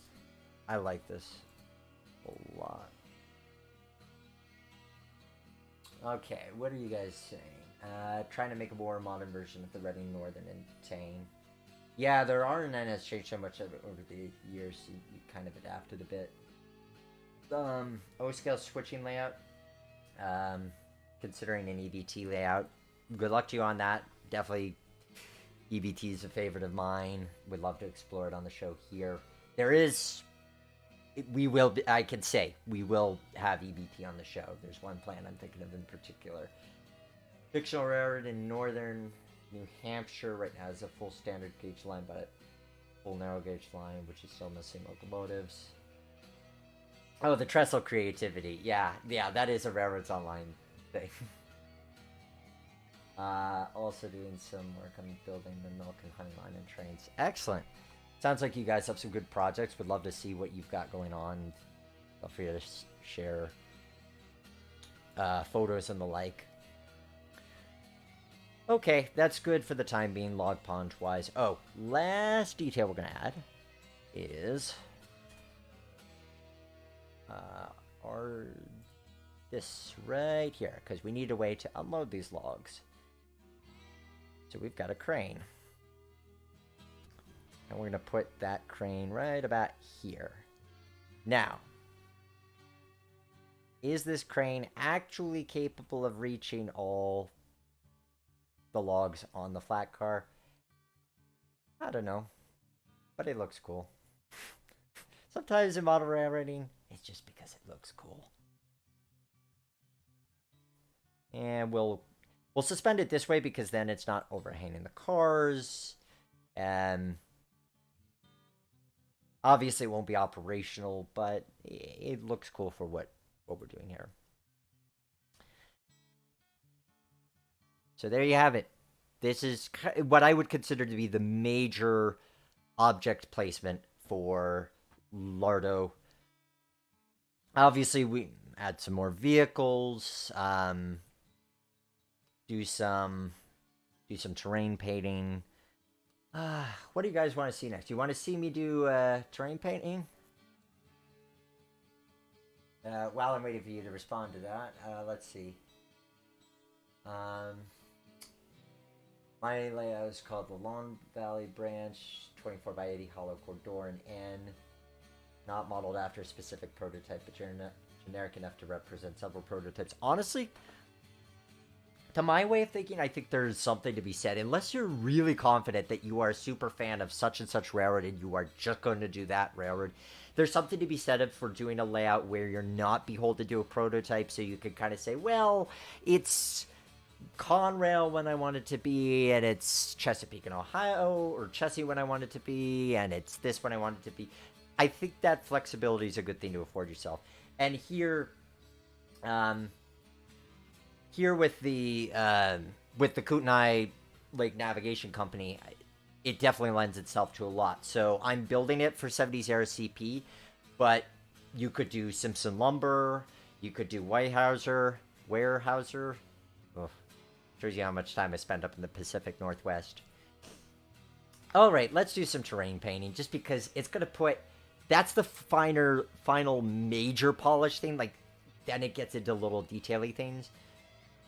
But let's do that, because I think we're going to see it come alive. And I tend to do trees after terrain painting anyway, so yeah, let's do that. Okay. I kind of try to layer my approach like it would happen in real life. So you start with grass, you add your dirt, you add ballast, and then you kind of start to mix elements. So we're going to start with a grass. I'm going to start with this.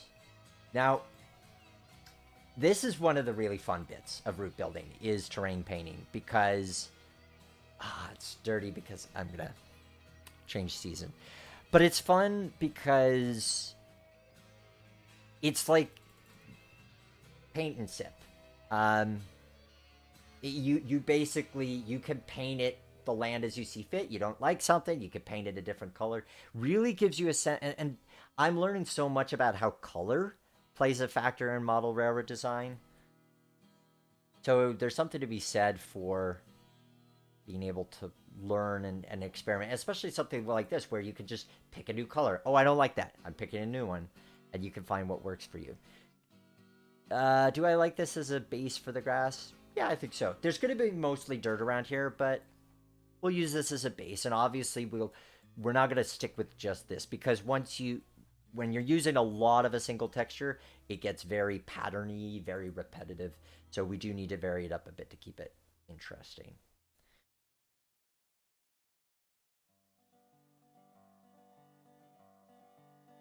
There we go. Okay, so that's our big initial thing. Now we're gonna search for PBR dirt, because that seems like something good to kind of vary with. Mud. Oh yeah, yeah, we're gonna have some fun with mud. This feels like it definitely needs bits of mud. This looks more like dried mud. Not necessarily a bad thing though, because we can put that around here. Honestly, array texturate is part of how I kind of keep my root building fresh as well, because giving a different sort of base to each and mixing different colors you might be using very similar assets otherwise, but you mix those things and it gives a totally different feel. What else we got? Yeah, that one not so much. That's too defined. That might work around here though. Yeah, maybe a bit of that, maybe some bit rocks. It's just a lot of kind of, okay, I want to try that. Now I want to try this. We're going to mainly use a lot of dry dirt around here though. So we've got, this will be dirt, this will be gravel. We're going to have dirt around the base of things. Well, that'd be more of a wet dirt, so we'll actually use some of the PBR dirt mud here. But yeah, I think it just... Now it's starting to come alive. Like, even without the bushes, and even without the grass, like... Nice little... Painting. Paint and sip. We should do something like that on here, on one of these live streams in the future. Do something like like a root build and sip. Like something where we'd come up with like I'd come up with a list of assets for Train Z of like, we're gonna all make a route. Here's a track plan. Feel free to improv off of this as you see fit. Here's some assets. That could be fun. What do you guys think of that? Would you like a paint and route build? A root build and sip? Maybe it needs a slightly catchier name than root build and sip, but I'm liking that as a thought. Yeah, actually, this PBR much better. It gives a nice highlight to the landscape. So we're going to do that here. We're also probably going to use it as the base underwater, because then, yeah, that's the stuff. I want to add some more. I want to add some more grass there, but let's finish with what we're doing dirt-wise first.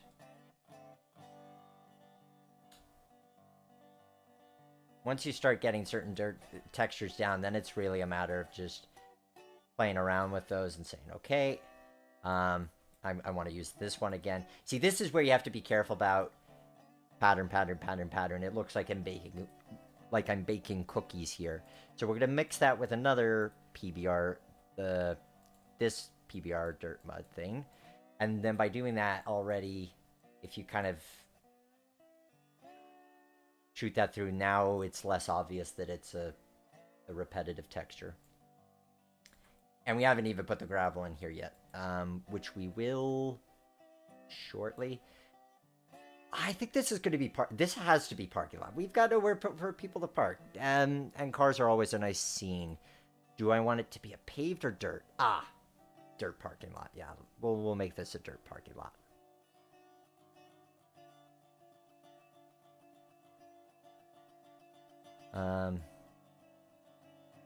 And see here too, this is where we get it into that. I think what we might end up doing for this road is we might do like a flat that goes between the two buildings, so it looks like it continues, and then we're doing a separate flat for the back. Maybe. Subject to change. Grain elevator, dirt. Definitely dirt around this guy.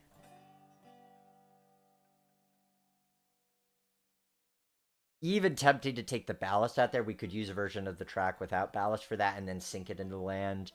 I don't know that I want it to look that beat up, but it does maybe look a little bit too clean as it is. That's a super detail level thing, though. I don't want to get too into the weeds about that just yet. And then we're lining the road with dirt as it goes into the grass. Next up, let's do some more grass variations. So we've got something a little bit more blue-green here. We're going to kind of drag splotches of that. We're just painting. This is where I feel like I need to put on my Bob Ross voice. Now we're just painting. We're just going with the flow. Flow and rhythm. I really like this PBR City Dirt one because it's got these stones, which are a nice little accent detail. I don't use a ton of that, but just a little bit. Just a little bit. Going with the flow. Let's get into the gravel. So there's a gravel texture that goes with this track really well, and it is gravel number 5. Not to be confused with Mambo number 5. I know that's what you guys were thinking, but Mambo number 5 is something completely different. A little bit of gravel over here. A little bit of ballast over there. A little bit of trees is all I need. Thumbs up for singing? Please don't run away if you don't like my singing. Happy little steam engines. There we go. There we go. And don't worry, we'll make sure to see some steam locomotive action too. Yeah, so I'm liking this. I'm liking this. It's maybe a bit too light, but I like it as a base, and then we're gonna add some darker mud and cinders and stuff. It really, like, this is secondary yard, so it would not be super pristine, but sometimes it's good to start with that kind of base of here's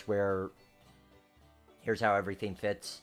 Like, this is going to be the starter, sort of like in cooking, where you're making a roux for something, and then you add your ingredients on top of that, but you started with that. Or, I mean, bread, and you're starting with flour, or a cake, and you're starting with flour, baking powder, salt, things like that. It may not be the most exciting thing on its own. It's what you add to it that gives it that character and tells you what direction you're going to take it. I mean, this grass texture, it's a good grass texture. It's a really good one. I mean, up close, it looks great. But if you just use it everywhere, it's got no flavor. It's got the flavor once you've added everything on top, and then it's serving its role. I'll be happy when I see some steam engine. Okay, you want to see? Okay.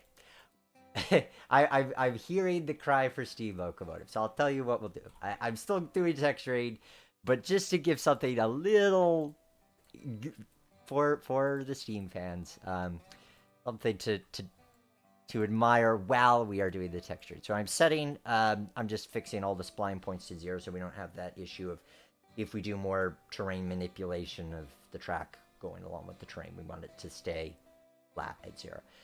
Okay, one of my favorite models in this game, beyond any shadow of a doubt, is the Canadian Pacific D10. Courtesy of Trains Forge, this is just a gorgeous model. It's beautiful. I have 2 on order from Rapido Trains. If you're an HO scale modeler, you know about Rapido Trains, and you know they make really good stuff.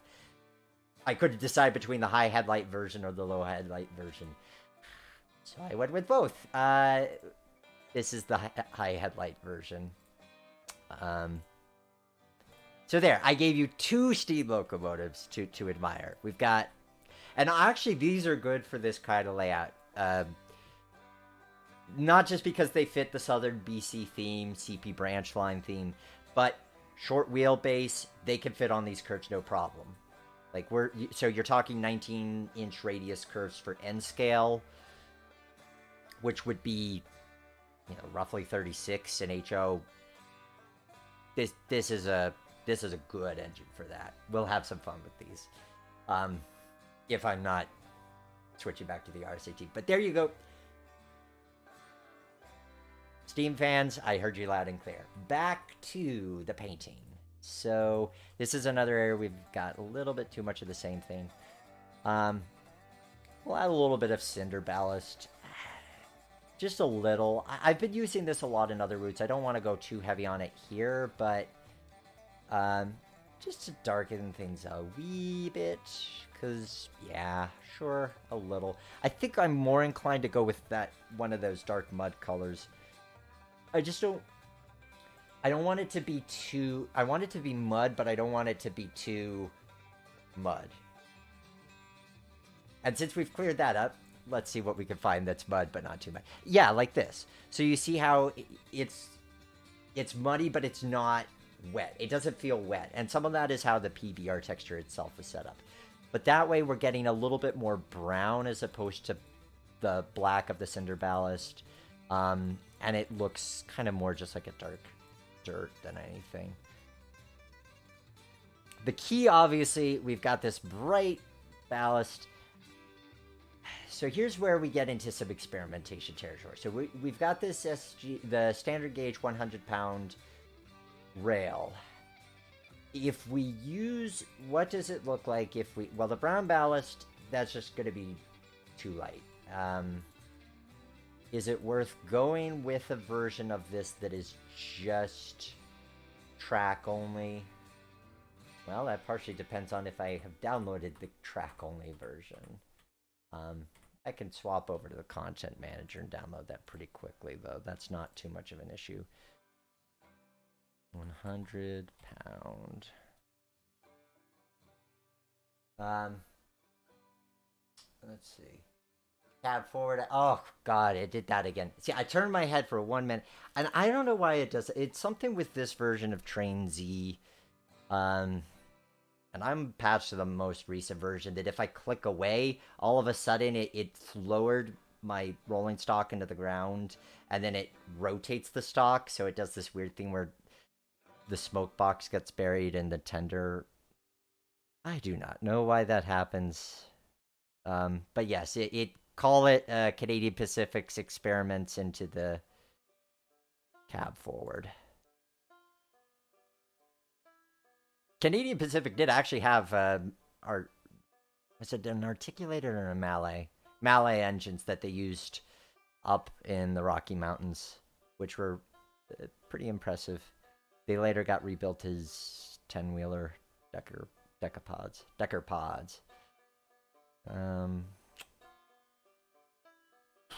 Cinder dirty. Maybe. We'll have a look and see if we like that. Cinder dirty, and I need whatever version has ballast only. See, this is why I'm trying to spare you guys from the grocery shopping part. Here we go, no ballast. Let's have a look how that works. Once that gets installed, which is fortunately pretty quick. 100 pounds.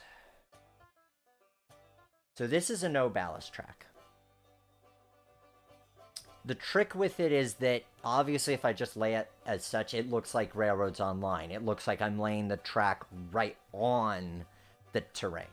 Now, can we get it to look like it belongs in the terrain more? Yes. In fact, let's do that. Let's do that, because actually this crossing could serve as a good visual break. So I'll show you what that would look like. We're gonna delete this section, and we're gonna that, and then delete this section, and we're gonna reconnect it like so. Now it looks like, wow, that's great panel track you've laid there. Thank you. But I want it to actually look like it belongs in the terrain. Oh, and I was just about to do that, and then it lifts itself up. So we have to fix it to the terrain, which is to say it is going to be at a fixed height of 0. Now we lift the terrain up. And now you can see it looks more embedded in the terrain. I think I'm actually going to keep this for this part here. It looks a lot sloppier, which is what we want here. Not maybe that sloppy. So it can be done, but I don't think I want to do it for the entirety. I think it'll work for little... No, I don't want to exit. That's Alco pressing on my exit key. Although, actually, Alco brings up a good point. We should save. Number one tip of anything. Model railroading. Well, model railroading, you don't have a save button, but train simming, writing that important essay, save often. He says, making it the first save he's done in an hour and 40 of route building. Okay. So yeah, this is where it shines to use the kind of no ballast version because now this looks really properly sunk and buried and worn, and I like that look a lot for this. It's not going to work for this. I think we have to say it's going to be that. Now, I did just download a brown terrain version. 30. Well, this is the cinder version. That's too dark for what we're going for. And then we've got brown. Do we like that bit? I think it's still too light. This feels more like desert. No. So the key is really, that's partially why we have that light gray base. Hi Rico, glad you could join the chat. Yes, kudos again to Rico for building the grain elevator, the slash burner, the ferry thing, and the lumber mill here. So yes, much thanks to Rico for putting in the effort on those buildings. So yeah, we're gonna just leave it what it is. It highlights it a little bit more than I'd like, but I think if we kind of ease it in with a little bit more of that light gray ballast, then it's okay.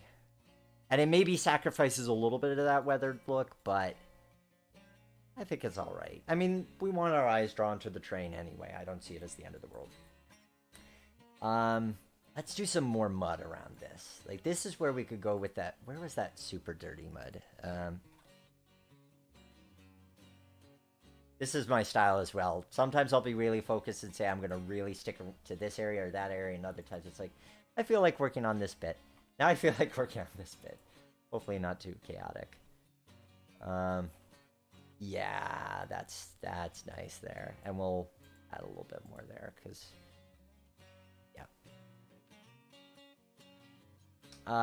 grass maybe needs a little bit more variety. Let's find one more that we like. And do a little bit more experimentation with that. Definitely not. I like that for the rocks, but I'm looking for something a bit darker, actually. This is okay, but it's pretty much the same shade. Looking for... too wet. Looking for darker, but not too wet. Drier. Interesting. Drier can work in places too, especially if you're segueing from dirt to regular grass. Fairy apron, thanks, Rico. Okay. How about this one? Nope, that's super bright. Still super bright. There's a super dark one. I try not to...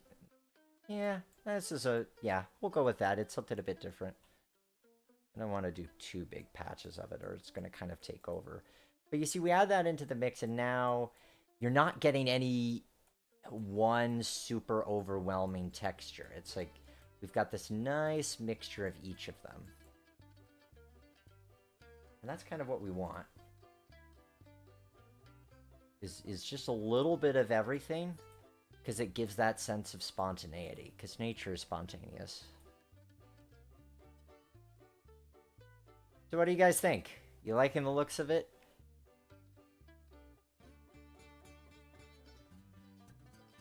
All right, so let us do some trees. I'm kind of feeling like we'll do some trees, we'll do a little bit of running, and then we'll call it a day. Because honestly, this works out pretty well, having kind of split.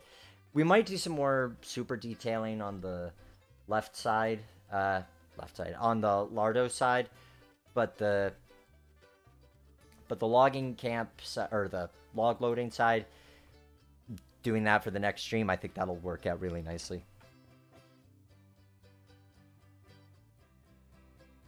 And I hope you found this as entertaining as I have, because I've been having a blast doing this. This is super fun.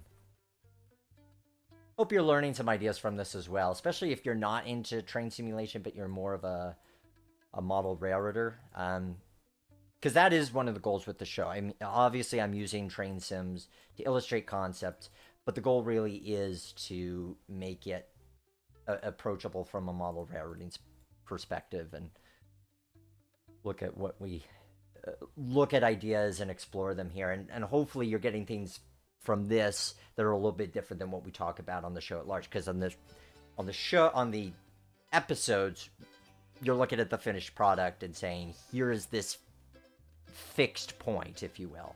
But this, you're kind of seeing the evolution of it and the thought process of, do we do flat background versus open and so forth. Trees.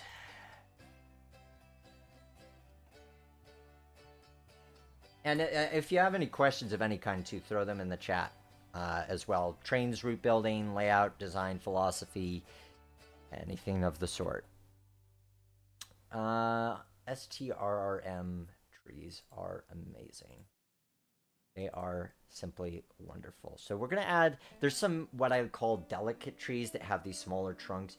They're really nice for when you're using just a select amount of trees and you're going to pay more attention to individual ones. Think of these like in model railroading, kind of like your super trees. Is that, not the woodland scenics kind, but the ones with the thin armatures that you get the kid in the box. Kind of like those, where they're super fine detail. You could use a lot of them in the backdrop too, but I just feel like they hold up under scrutiny if you're looking at them super close. And that's what we're going for here. Because what we're emulating with this side, yes, I could just spam it with trees. And I might have like a little clump that serves as a view block to add a little bit of depth. But at the end of the day, you do still have switches here that you need to be able to reach. So you can't have a solid wall of trees. I mean, I could build that in the sim, but I am trying to build it with a mindset of if you were doing this, if you were building this layout in real life, what would actually be possible. Scale is also an interesting question here too, because this is a prototypically high tree, but man, does it dominate the landscape if you put it right there. So this guy is going to go in the back, and even there I'm probably going to stick it in the ground a little bit more. That one I like as a foreground tree. Yeah, that should be good there. We'll do that. I'm going to put another one of those maybe here. A couple of them here. A few here. And then, oh, this is a nice bushy tree. This is a good one to put on a mountainside. So we'll have a bunch of these around. It's always interesting when you first start. It's like putting pepperoni on a pizza initially, because then you're seeing every single tree and you're paying attention to it. It's really about adding all of your ingredients so you've got a nice mixture, so that then when you're looking at the finished product, you're not identifying each individual tree, but looking at it as a cohesive whole. Oh, I like that. Just a little something there, because then it helps divide those two scenes. See, just by one itty bitty tree. We take that tree out, or actually, I'll move that back there. But if we take the tree out, it's fine, but there's not as much to it. We put that tree back in there now, there's just that little bit of depth, that little bit of my train is going behind something. Scene blocking does not have to be complicated. It's just little details, just a little fine things.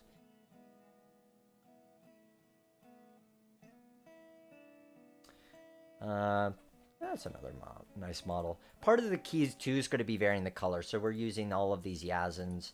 What does Yazin mean? Yazin is, so these trees were made by somebody who is using a different language to code their trees.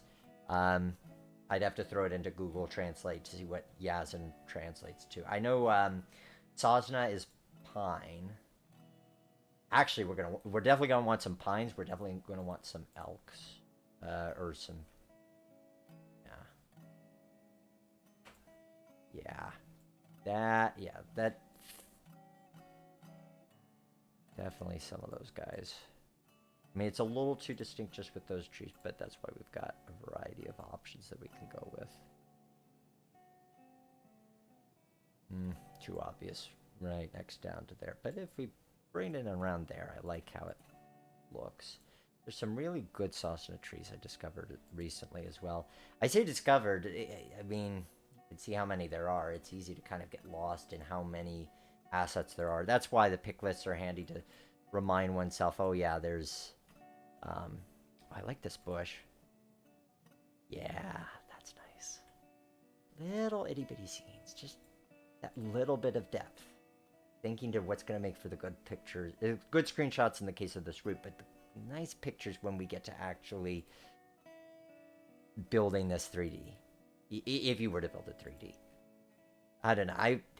This is the kind of plan that makes me wish I was an N scaler, because I do think it's actually really nice and good operations.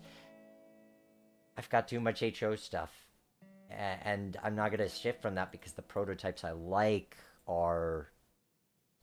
The stuff I've got is HO, and what's available, like those Rapido D10s, are HO. Yeah, I like that. We're going to go with that group there. The groups are tricky, because unfortunately the way the groups work in this sim is that if you place it on a hill, it won't conform to the landscape. It's going to keep them all flat. So they work better for flat or semi-flat areas. But that's a nice pine. Yeah, that's a nice individual one. And then we can kind of scatter that in places. That's a bit too close to the track. We'll push that back a little bit.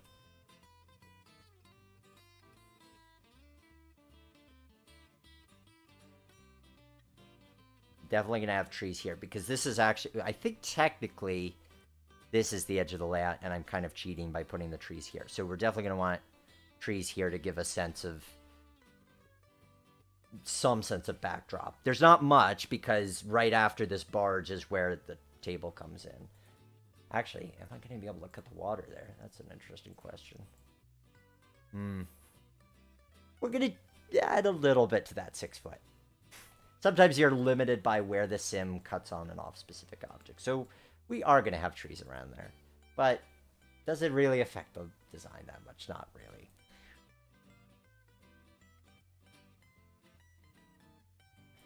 Yeah, but see, these are just a shade lighter and create some nice diversity as far as having different species represented. Now let's get some of those nice pointy Christmas trees. Not that high. That's a group. There's some nice groups, but I'm looking for more like... Yeah, I like this. Yeah, this is the stuff. See, now we've got some really nice dark greens as well to vary it up.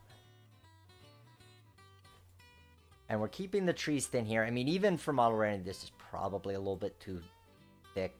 I'll put this one over here just to pretend like you have room to reach your hand in. I mean, obviously elevation's a factor as well.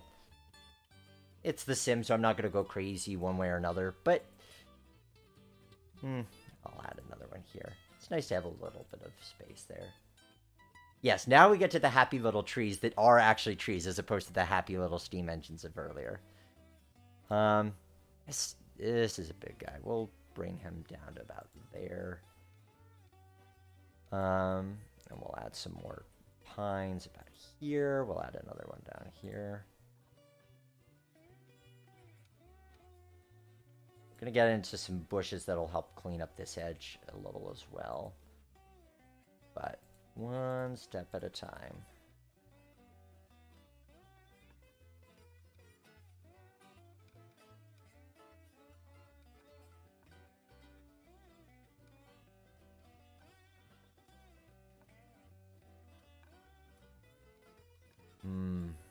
Yeah, I'm liking that. Oh, probably finish painting the terrain down here. We'll also want to put in some forest bed texture where we're starting to see trees, because you wouldn't have quite as much grass around those specific points. Gravel with dirt will serve as the underlying ballast that we use for going around here.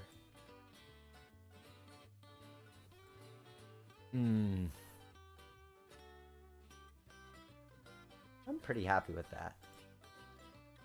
Let's fix our cab forward engines while we're at it. But This is good. This is what I'm liking to see. I mean, it probably, yeah, we'll put a couple more down there, and then we'll get into some bushes. But I'm getting pretty happy with that. So a couple of these guys down here, and then that, and then it's good to have thick trees as well for being able to fill in areas so that we don't have too many bald spots when it comes to trees. I like the clen. The clen is a really good one for that kind of role. You plop that in and boom, it's just super leafy, super everything, just fills in all these bald spots. It just makes them look nice and full. Yeah, do I want to put it here? See, over here it's going to be too overpowering, but it's a good background tree. Backdrop, background. And this is a good one to have here, because this is where we're trying to make things seem really expansive and like it goes into the mountains. I mean, we still probably are going to need to do a view block, because I like this, but it doesn't, without having mountains, some image with mountains on it, it's not going to quite have that depth. Right now, it looks good, but it looks like it could be on mostly flat land or minor hills. Yazin equals ash tree. Thank you, Rico. At some point, I'll download one of the guides that has the translation, so I'm sure which is which. Some water.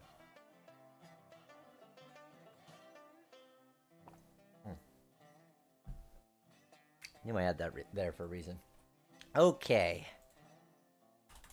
Now, one translation I do know of is Kust, which is bush. Bushes are great to have as sort of the transition between the forest and your flatland, or forest and open areas. They could just be great to have in general. Now, these guys are kind of teeny detail ones, which are good if you're just placing them out in the open, kind of doing their own thing.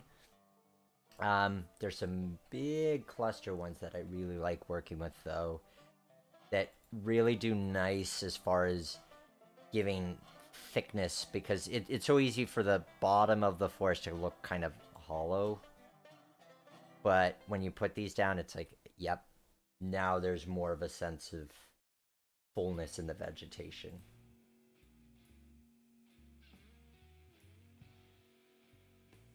And you can kind of see how that comes alive. And it's just, well, let's finish filling up this hillside a little bit, because then we can really appreciate that scene as a whole, because I feel like that one's pretty solid there. We'll do another clen. We'll bring that down. Yeah, like, it's just nice. Like, I love how this feels like an entryway into the layout. So even though, obviously, as a 3x6, you're going to be taking wide shots and you're going to be appreciating it as a full wide scene, there's something to be said about having little viewing windows. Because if you encourage viewing windows in the context of the scene, it makes it feel that much larger. It encourages, it's kind of like if you're putting your eye to a telescope, because then you're focusing on specific areas rather than just, here's this wide swath of scenery that I'm looking at. No, I'm specifically looking into the town. Little refinements. We'll get this scenery around the road raised up so that it kind of blends a little bit more, because right now it's casting a shadow, so it's got this heavy kind of look. We want to get that a little bit more seamless as far as the transition between the two, especially because part of that is going to be a parking lot, which is going to need vehicles. But at this point, I think I'm just trying to get get big scenery question mark things out of the way so that I can do a little bit of running with you guys. So now, with all this terrain lifted up around it, this road feels much more native to the landscape. And feels a little bit more seamless when we then raise up the end of the street. Maybe not that part there. It's kind of a refinement process. But yeah, now it's got this nice sort of spill effect going into the area here. And I'm going to look for a PBR gravel. See what I mean when I said I like skipping around? So one minute I'm working on trees and bushes, and then it's like, oh, I want to go in there and do super detailing. Oh, that's nice right there. That's the ticket. A little bit harder to see because this is the shadow area, but in a way that kind of also makes it less crucial as far as how it's detailed, because your player's not going to be spending that much. Or your player, as in if you're designing this train sim wise, isn't going to be spending that much time back there. Certainly your audience is not going to be craning their head all the way back there. So what you do back there is a lot more forgiving in that result, which allows you to compress scenery and so forth. I could probably get away with starting that hill sooner if I didn't have any vehicles back there, because then there's nothing cluing you in saying, oh, there's actually no room for a truck. Some of the tricks of modeling you can employ. I'm going to leave that open for now. We'll see if that ends up changing a bit, but we're going to place some thicker. I think I want to use some of these guys. Yeah, some of these guys down here to flesh out the bottom,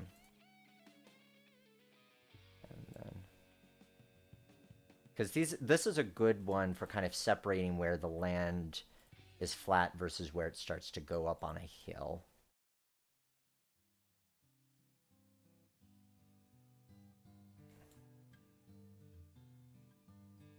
So, let's see. And maybe a little bit of this here. This is going to need some more filler trees, but we'll put a couple bushes around here. Sink those into the ground a bit.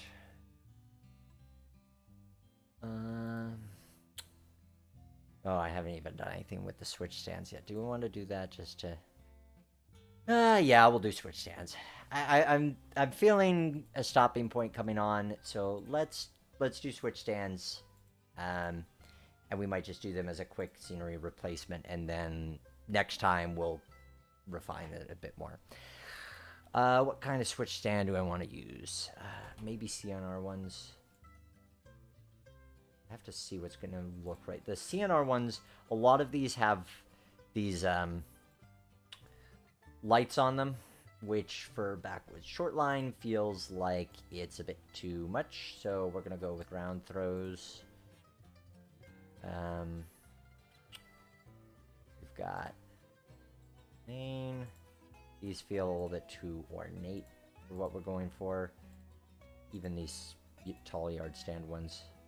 Even something short like that. I just don't know that I want lights for something like this. Now, something like this, which is just... I can get behind this, especially as this is a yard stand. So, we will just do some quick and easy.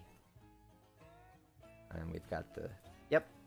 I like that. I like how that looks. That's what we're doing. And we'll throw one here. This is where it starts to get interesting as far as placing these, because it's indicating the route is diverging, but it's actually not. But to get the route to indicate diverging and clear in the right way, it has to be on the wrong side. I think if we go with yard 6, though, yes. So we use a different shape and we get the right result. Throw one of these here. Yes. Well, this is an interesting question. Is it diverging if it's going to the ferry, or is it diverging if it's going to the yard lead? I'm gonna say, or the ladder. I'm gonna say it's normal going to yard ladder, but this is not the right one for here. We're gonna go this way, and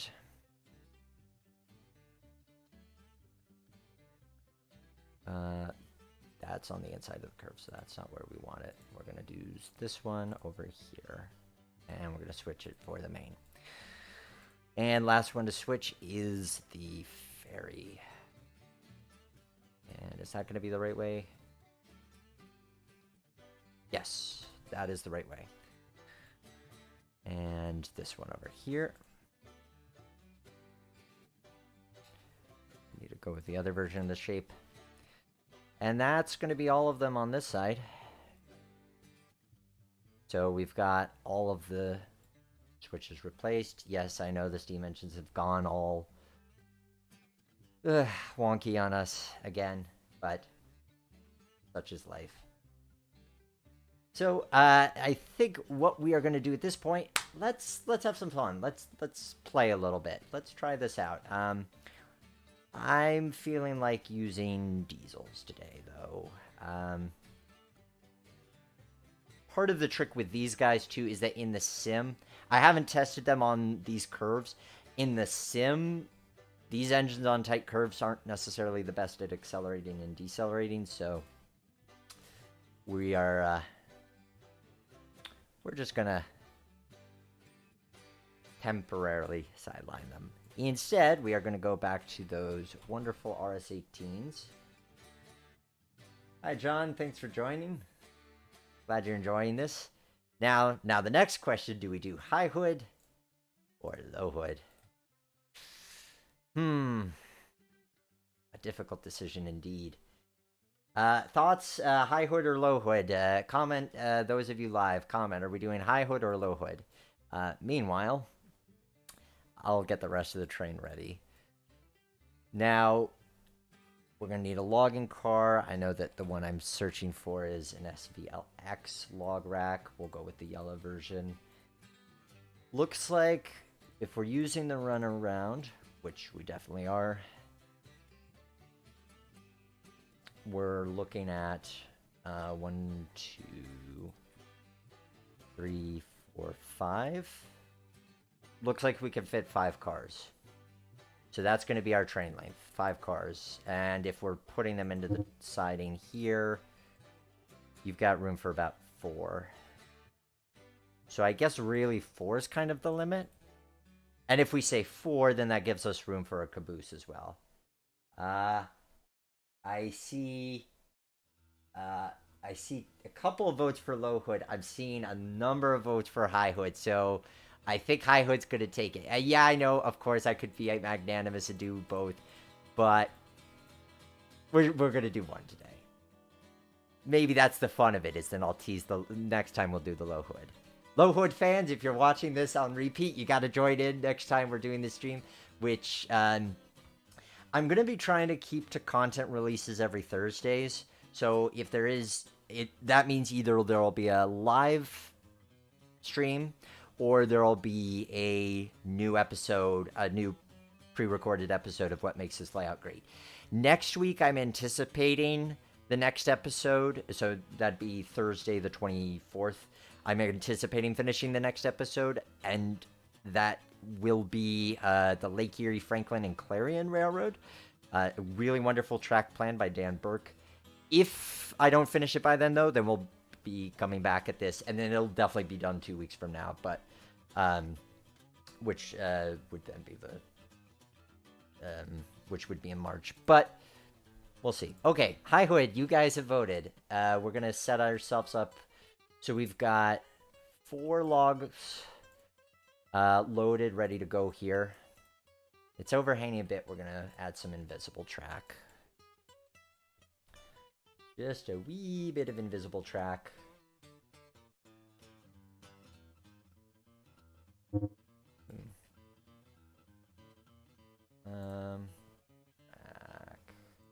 Oh, it doesn't like placing track when I've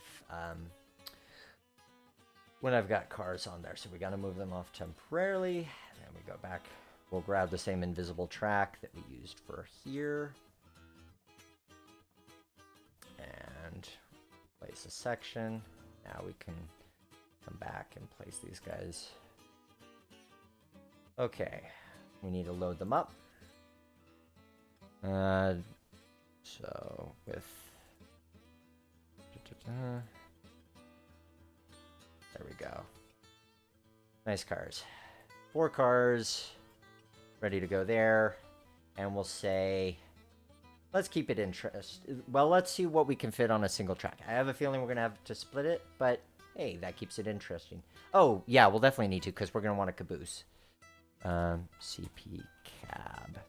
Now, unfortunately, I don't have any proper Angus vans. If you're a CP fan, you know what an Angus van is. I've got boobies. So the one on the right's looking better to me. We'll go with this. So we've got a cab. It'll do for now. And then we'll get our logging cars again. Somebody wanted to throw out a number for what we should renumber the what we should renumber our RS18. They were 8700. So if anybody has a favorite high hood RS18 number, throw it out there and I'll renumber it that. We've got 3. Yeah, I like that. Gives us a little something to do. Now, unfortunately, I didn't plug my rail driver in before starting this. I like having the hand control, but maybe we'll just use on-screen control anyway, because then you can see what's going on. Okay, so we've got our empties, we've got our loads. That's enough to work with. Let's just make sure our switches are set right, so that we are not going into interesting places off the bat. Okay. Saving the route. Another reason to love Trains with a Z. So for many years in this sim, if you wanted to go between the surveyor mode and the driver mode, you had to exit out of surveyor, go through the menus, and then go into driver. But now it's as simple as just a quick shortcut. And there we go. Seems a bit loud. I'm going to turn that down a wee bit.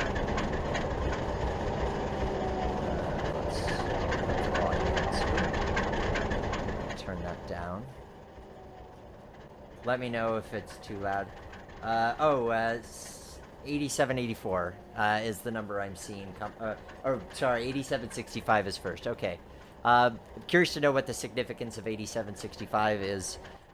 Feel free to share that in the comments. So, number 8765. If you can't hear me, let me know. I'll adjust the volume. Okay, so here we go. We are now driving.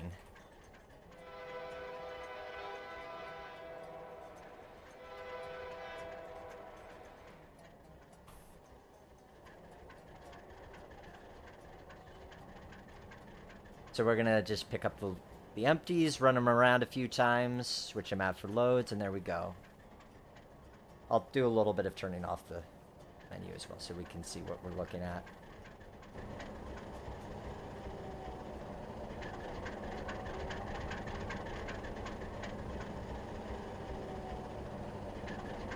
I'm really, I don't know about you guys, I'm really happy that how this is turning out. Because, I mean, here we are, we've done basically 2 hours of work, 2 hours plus. And it's already starting to come alive. Like, this side, this is decent. You know, yeah, we could super detail it, and we will, and we'll add grass and some effects and stuff like that. We're gonna have fun. Oh, Southern Kansas Rail fan. 87 was my football jersey number. Okay, well, you spoke first, and there was an 8765. Works for me. Okay. But it just goes to show you that, like, even... you can learn so much about a design by putting it into a train sim. This design's interesting that if you look at the PDF, which is linked in the description of this video, you will see that there is an illustration of what it could look like. It's taken from, once we get coupled up, I'll show you the angle it's taken from.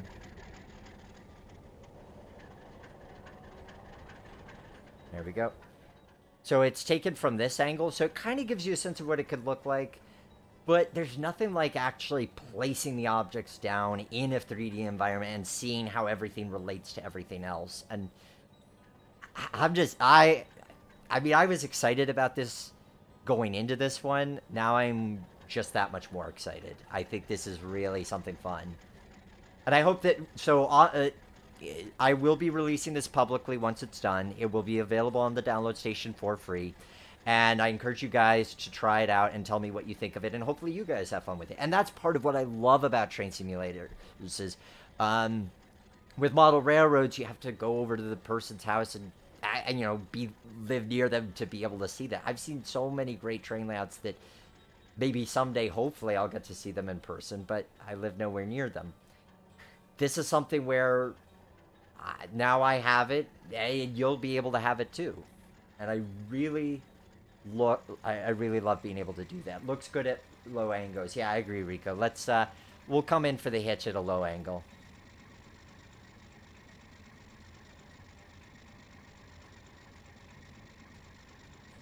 Is that switch? Yeah, the switch is lined the right way. It's just gonna be, this is gonna be so much fun. And I'm really encouraged in terms of how it looks. I think the big question is how it holds up once we bring in all these other elements of operations, because you need room in this yard to be able to store the log stacks. Maybe they could sit on the main. Given that this is such a small operation, they could just sit on the main, but they're going to need to be stored somewhere. You need to be able to switch out other cars. So I'm hoping the yard space is enough. And we're not talking lawn trains, but just lawn enough to keep things interesting.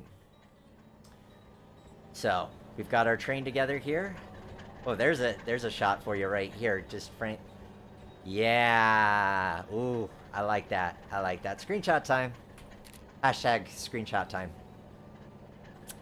And this is why I tell you guys, don't hate the 4x8, because you could do a lot in a little. I think this is going to be a really fun one to play with. I'm really excited once we get the other side done and we get enough detailing done that it could be fully immersive. We can have a lot of fun with this.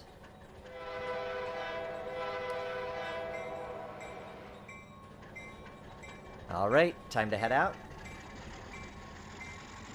We're gonna go for another low angle here as we're leaving by the lumber mill. Some of what we're gonna have fun with too is I want to play with having overgrown grass on parts of the right-of-way, really make it feel worn, because it needs to feel like it's barely seen a weed train in decades, if ever. And here we go. Oh, nice view of it. Tree trunk. So we'll get ourselves set up on the other side. Another beauty with the flexibility of operations, and I talked about this with the Merc, you can run around a bunch of times to really give that sense of travel for a long period. Or you can make it really short and just go around a half loop once. I think we're going to go through a few times just so we can enjoy the scenery of what we've created here, and then we'll head to the logging camp and do our run around and so forth. So showing us 10 o'clock was the default start time, so we'll see kind of how long it plays for as well. But like that is a nice, like this, okay, this is a little blank. We'll be adding cars and so forth. We of course need crossbucks and whatnot, but like that's decent. And again, the advantage with having those foreground trees, even if you were to model this and you need the reach room, it's just now you have something to kind of close out the scene. You have that bookend on the right side, even without playing with Photoshop. So, yes, I'm pretty happy with this.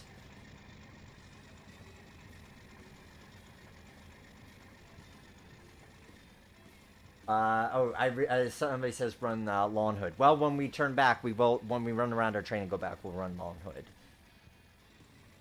Another interesting piece of kind of operational challenge.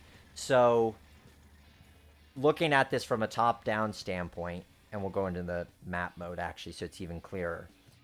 If you run out of Lardo and you're going counterclockwise, so you're going around this way, then you have an easier time of it because you can pull your train into the siding, and that's what we'll be doing tonight. You pull your train into the siding, you run your unit around, you grab your loads, then you throw your empties there. Simple. If you go the other way, though, now you've got your train. If you're going clockwise, you come out of here. Now you've got these cars facing the right way, but then you've got to run around them there. So it can vary how long it takes you to do all your operations just by which way is your run, whether you're doing clockwise or counterclockwise. And this is going to be a nice scene too. The thing that'll be good about this is that if you want that sense of running, and I talked about this with the Merc as well, is that it's nice to have blank scenes. So obviously everything on the other side, the Lardo side, is you've got these distinct buildings and so forth. But here, you don't run into that because you have a siding, but there aren't going to be any buildings here. So it's an easy place to watch the train go by multiple times without feeling it like it's too repetitive. You're not... It could be just different parts of the same line. Yes, it has the passing siding, but it could be passing different passing sidings. Okay, I think after this loop, we'll go in and do our work. And this is going to be interesting because I didn't height correct this track, so it's going to be a little bit of a bumpy ride. Won't derail, but definitely a bumpy ride. Fitting. It should be somewhat bumpy track. Anyway, let's get ourselves set up here. I had a guy tell me once Train Z made him nauseous, and I can understand that. Apologize if I give you seasickness by moving around, but we'll enjoy this scene here as it comes through. I mean, I like that. I like that as a scene. It really works for me. And here's some food for thought for you. Don't have room for a 3x6? Just do this side. You've got enough between the barge coming in and those few industries. Just cut the layout in half, and you just have this side. Now, you don't have the continuous run, but you still have plenty of switching opportunities. Oh, I said I was going to stop the train this time, didn't I? Okay, yep. And I'm coming in on completely the wrong track, so there's that. Oh, well. Nice beard, Nick. Thank you. I'm glad you appreciate the beard. I like my beard, too. Yeah, Russian-style track work, something like that. So here we're coming in. This is going to be fun to detail. I kind of want to do some rock wall stuff as well. That's going to be really fun to play with.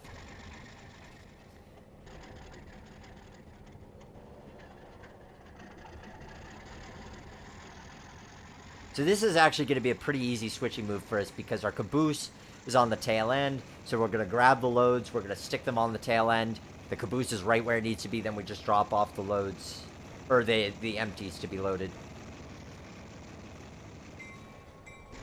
So obviously not scenic yet, but you can see what we're going for. We're going to do some nice rock wall stuff right where that switch is. I think it adds a little bit of diversity. Scenic diversity if we do that. Oops, it locked the switch up. Yep. So 4 cars. But the thing is that when you're talking a small layout like this, you're going to have to compromise on train length. It's kind of a fact. I mean, yeah, I'd love to run a 10-car train. And you could run a 10-car train, but you can't really switch with a 10-car train. That's just sort of fact of life. But it's okay because you're still getting the same... It doesn't matter if you're doing 10 cars or 4 cars. You're still getting the same degree out of operation out of the thing. Oh, man, this is going to look so nice when we do all the texturing and whatnot. Like, with this crane here and everything. I look away for 1 minute and there's a whole model railroad. Yes. Well, that's the idea. I mean, the idea is that this is fun and not too long. I mean, especially with 4x8s like this. I think I'm going to probably end up keeping my live streams to smaller routes like this because I do larger 20x20s, 30x30s But those are a couple of months, and that's without live streaming. That's working on it most days of the week. I don't know that I want to get... Maybe I'd like show something live stream, but I think a lot of what we're talking about can be communicated in small micro layouts here. Especially when we talk into micro detailing and viewing windows and that kind of thing. And I feel like for a lot of us, we are building smaller layouts, so it's kind of fitting.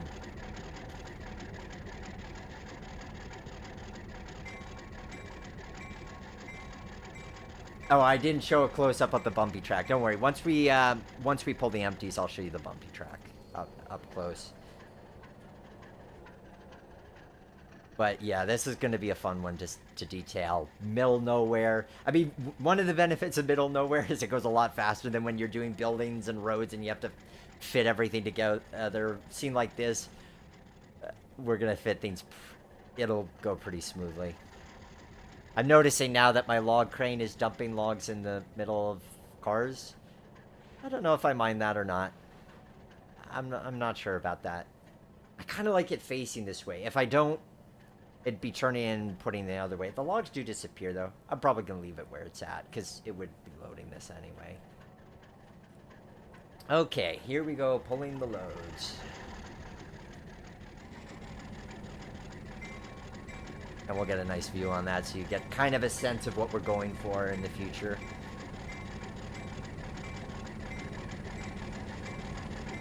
I mean, that crane in the back, that's the stuff right there.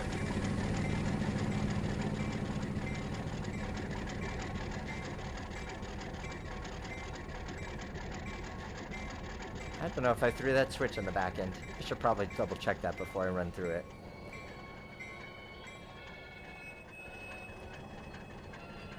What did I do? I did not throw it, and I'm about to run through it. Or did I run through it? No, I did not yet. Not technically. Not according to the game logic. So we're gonna move forward, clear that up, and then we can properly throw it.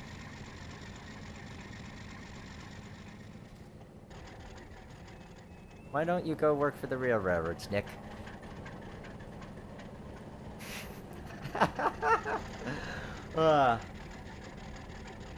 Are there any plans in the future for an FJ&G video, Fonda John Sound and Gloversville video of what makes this layout great? Yes. Yes. Not just because I'm biased and I love the Fonda John Sound and Gloversville, but because I actually have 2 track plans in mind. Well, 3 if I did my layout, but 2 in mind that could be done. It's a strong contender. It definitely a strong contender of showing up at some point. I haven't constructed one yet, but it could appear on there. I think we need to go forward now.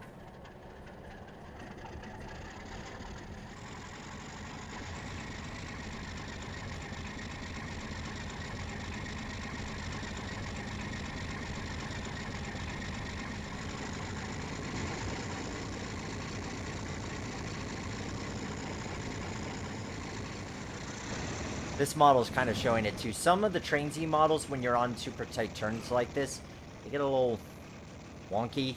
Because they're treating it with real rolling resistance, and it's like, oh my goodness, this curve is so tight. So we have a fast forward button for that. There we go. Problem solved. Okay, now we will do... Now I will show you... It's not as dramatic as it looks, but I will show you a close-up of us going over the less than stellar track work that exists on this side. You can see a little bit of that work. But I like what we're going for. Even without scenery on this side, if we do it right and we do it well enough, I think that there's a good amount to work with here.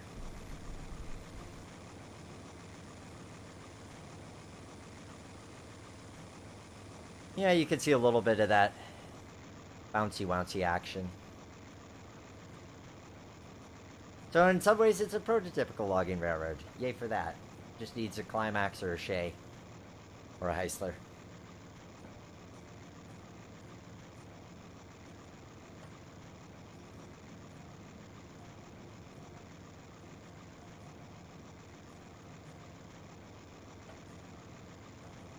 shout out to Trains Forge who make these tracks, these procedural tracks.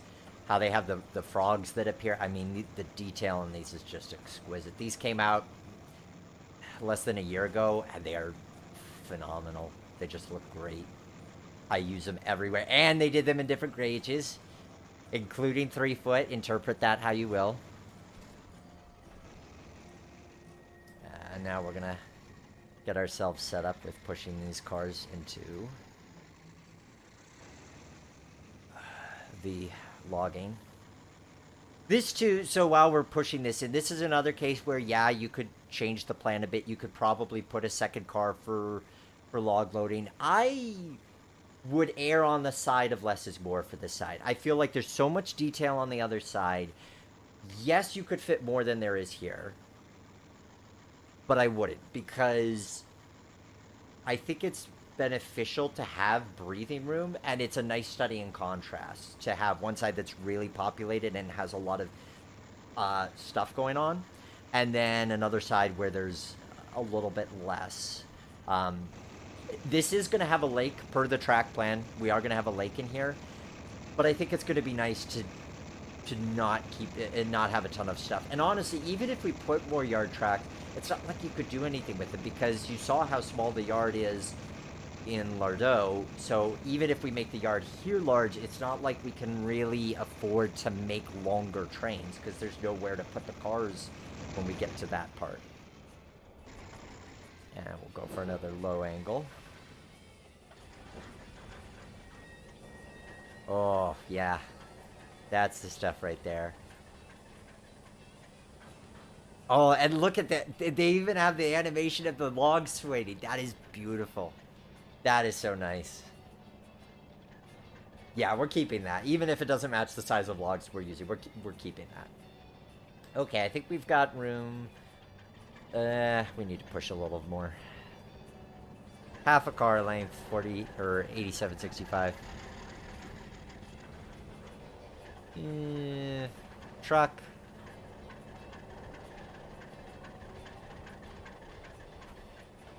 And that's good. We might end up, given that the grid ends here, probably cheating that a little bit more.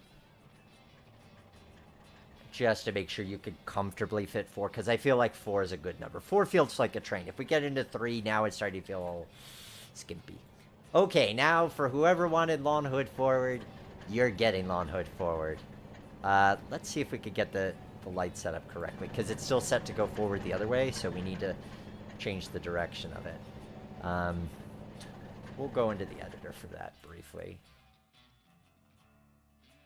And we go into consist. We say this is now the lead, and boom, it put the headlight on. Now we're facing the right way. Lawn hood forward.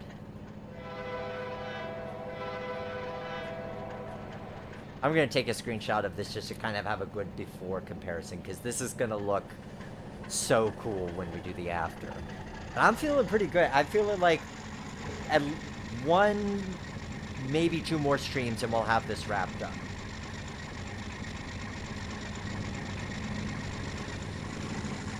Now we've got those logs, those loads coming back.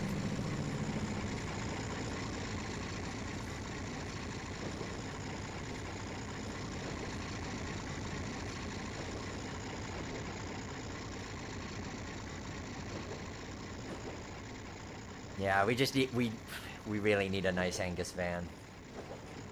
If any of you are 3D modelers and think it'd be in Trainsy and think it'd be fun to create a prototypical Angus van, please hit me up.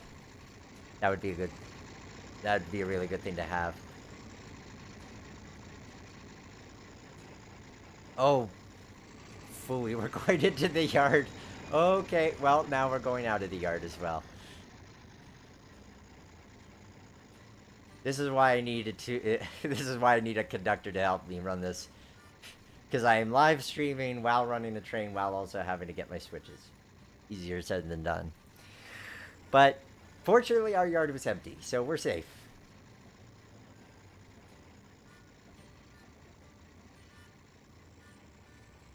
The weathering on that engine, yeah, the weathering on that RS18 is beautiful. The PBR textures on it too are also super nice. So the lighting just plays off of it perfectly.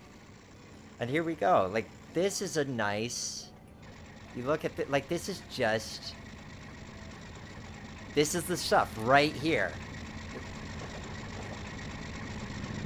It's a good scene. It's a really good scene. And I'm not taking credit for it, because obviously we don't have... I mean, the crane's not mine, and we don't have the scenery in yet. It's just to say that just the way things are arranged, I really like the arrangement of it. It's simple, it's straightforward, it looks great. As staging is concerned. So see, we really are discovering what makes this model, what makes this layout great.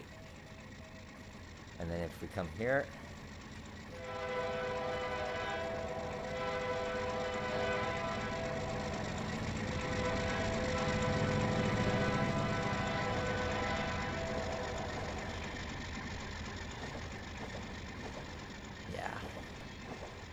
This is going to be a fun one. I hope you guys are having as much fun watching this as I am building this.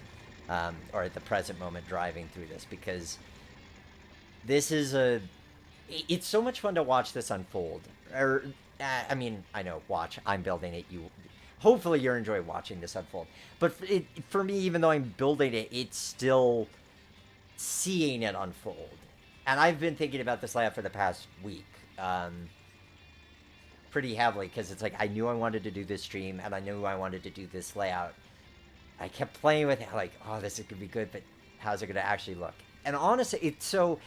I'm not gonna say the operations aren't important. I do think they matter, but I think that even aside from the operations, just the way the scenes look in and of themselves are really nice. But we're gonna get good operations for this. I can already see it. So I think we'll take a round one more time. We'll unload our logs. We'll get the cars staged up. Then we'll throw the engine on the barge. Where's the steam? We went with diesel this time, Casey. We went with diesel. We'll do steam next time. Partially because I need to get some skeleton log cars. I'm not sure what steam... I need to look up Canadian Pacific log cars and see what they use so I'm the prototype. The prototyper in me is satisfied. But we'll do steam. Maybe we'll even do steam next time, just to satisfy that particular itch. Because yeah, this is a route that lends itself to that. Let's have a look at this scene from over here. Oh, I forgot to throw that switch too. Look at me forgetting to throw all of these switches all over the place. But yeah, that's the stuff. I'm really happy with how that looks. I think my one criticism so far, and it's not like I've played around with it to see how it's going to pan out yet. I'm uncertain about this yard. I'm just uncertain about how it's going to actually function at, like, stuff cars in and out. Good rule of thumb, you keep your yard at 50% capacity, but I feel like this one's going to get filled pretty quickly. So I'm a little about that. Okay, so we are saying we've arrived. Now we get to do our log unloading. Now, I hear those of you saying, Nick, you can do log unloading with, if you have an interactive industry, you can do it automatically. You are correct. However, I have not put that in here, partially for A, and B, partially because it's on a curve. If I do an interactive industry, it's going to have to be on a straight. And that's going to mess with the geometry of this too much.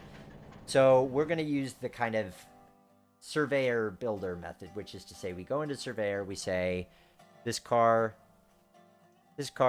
she now empty. We go back into the sim and on to the next one. And I could also just take a shortcut and have unloaded them all on it automatically. I mean, if this were model railroading, I'd probably yard them as loaded. You know, there's several ways you could replicate this. Oh, Jacob, thanks for joining. Yes.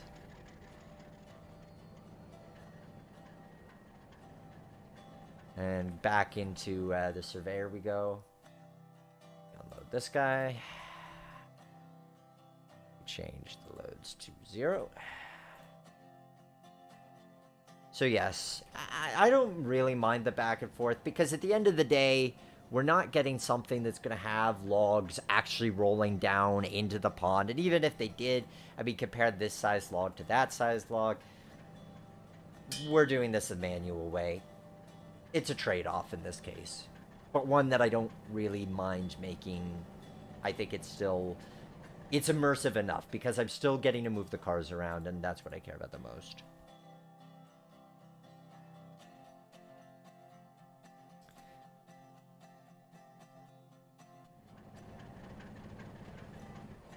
Thanks, Navigator. I'm glad you liked it. Oh, there is a multi. I might experiment with that. So in the in-between of episodes, maybe I'll look into a multi-industry that I can place if I can get enough of it on a curve. If it's too shallow and it messes with the geometry, I might still have to do away with it. But if I can make it happen, because the logging crane, it'll be easy to put a loader into that. That won't be hard.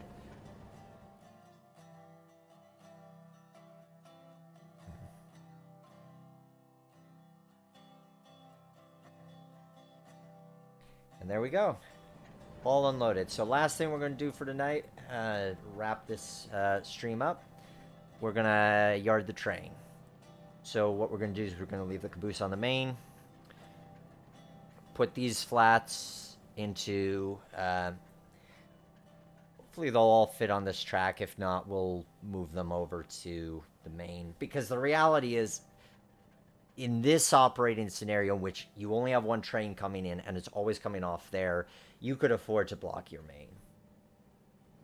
Will you be doing more of these live versions of what makes this layout great? Yes, yes. And I'm glad to hear that you guys are enjoying this. I definitely plan to do more of these because I feel like there's something to be gotten from doing the quick and easy, let's look at this fixed plan. But I'm having fun with you guys, for one thing. I'm just enjoying this. For one thing, but for another, I do feel like there's something to be said for really being able to get in and explore these details. And I really, for the main episodes, I want to keep them to between 5 and 10 minutes, depending on how complex the layout is.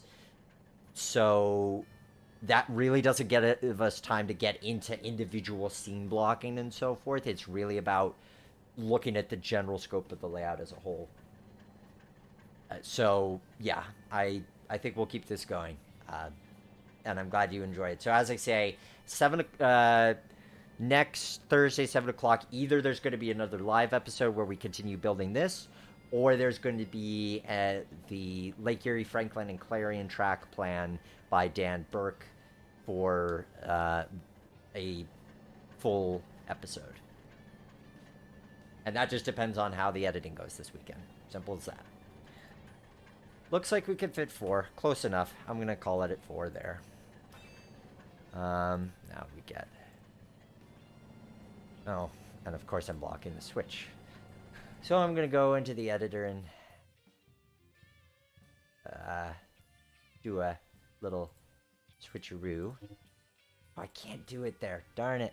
Well, okay. Plan B, the fast forward button. Or we'll just roll over it the wrong way, because sometimes if you go over the switch the wrong way in the sim, it will derail. Other times, like this, it'll just snap over. Like that. Okay. So the bulkhead flat arrive by car float, get loaded at the mill, and leave by car float. You could run it that way. That's not how it's set to run. So the way it's described in the article is that the log cars are permanently on the island or on this isolated spur. They stay here. You're bringing box cars and maybe gondolas off of maybe center beams, depending on the area you're doing. You're bringing those off the barge, and you're bringing them to the freight station here, the warehouse for the lumber mill, or the grain elevator. But yeah, to your comment, you could certainly, if you wanted to, do it as a logging operation and and move your logging cars off. Because part of the thing with the way the staging is set here, so in the track plan, the 3x6 ends at this edge of this barge. There's no reason you couldn't make a longer barge that's like a cassette. A longer barge that's a cassette, and have that added and removed. So here we're going to be pretty limited in terms of the car count of what we can bring in and off this layout. But if you wanted to move your log cars as well, you could make it a cassette that's twice as long, or some fold-up element of staging. I mean, that's the beauty of adapting the plan, is it's really about how you want to run it. There's a number of different ways this could be run. I'm just trying it as it was recommended. But yeah, experiment, have fun. Do I still play MSTS Open Rails? Once in a while I'll play Open Rails, or MSTS depending on the route. If some still work better in MSTS than Open Rails, but it has been a while. Some of them, like I was playing the Monson Railroad, which is one of the main two-footers recently, but in Open Rails, it was built for MSTS. It still works best there. Is At the Rail Yard still on Patreon? At the Rail Yard never had a Patreon. The Roundhouse has a Patreon, and now that Patreon is being shared by What Makes This Layout Great. So yes, Patreon plug time. If you go over to patreon.com/theroundhouse, you have different options for how to support what I'm doing, both here on this show as well as my podcast, The Roundhouse, financially, and I really appreciate that. I'm trying, as you can see, I'm building even more content, and the more it's financially viable for me to do, the more content I can do. So yes, your Patreon support means a whole lot. So patreon.com/theroundhouse. For as little as $1 a month. At $1 a month, you're going to get credits on What Makes This Layout Great. You'll get a shout out on the Roundhouse podcast. $5, you get early access to episodes a week in advance. Now that I've said that, I realize that I'm definitely going to be live streaming next week, because I need to get the LEFC done so it can be available for early access. So, but yes, early access to content a week in advance, both the podcast and What Makes This Layout Great. $10 a month, you get those bonuses, plus you also have the an exclusive monthly hangout with yours truly every month. And at $25 a month, you become a fireman, and you get one of my free photo prints. So it's 16 by 20 photo print. I have a lot of train prints. Those are available to view on and purchase on streamlinermedia.com/store. So if you subscribe at the $25 a month level, you get one of those prints per year, specifically, not per month, per year.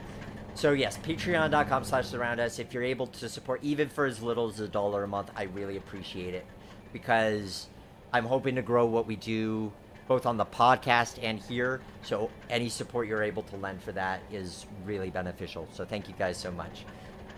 Here we are loading up on the barge. We're going to put the caboose on one side and put the locomotive on the other, because when you're loading a barge, you want to be mindful of keeping the weight balanced. If you loaded all your cars or unloaded all your cars on one side at one time, you could make the barge capsize, which is bad. So we're not doing that. We're putting the caboose on one side, and we're putting the MLW on the other side.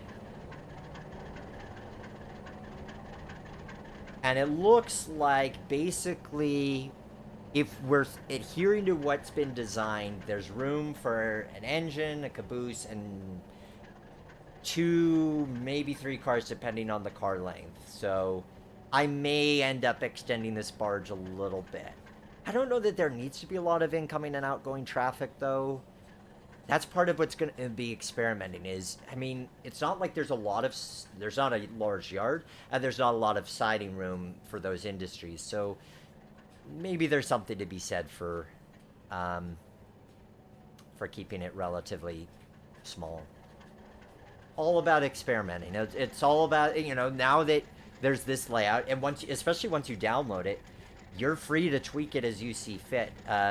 You know, for your own personal copy, if you want to change any of the work that you've done, so you can see what it'd be like to do one to take one strategy over another. If you want to build it into a larger layout, you have the ability to do that.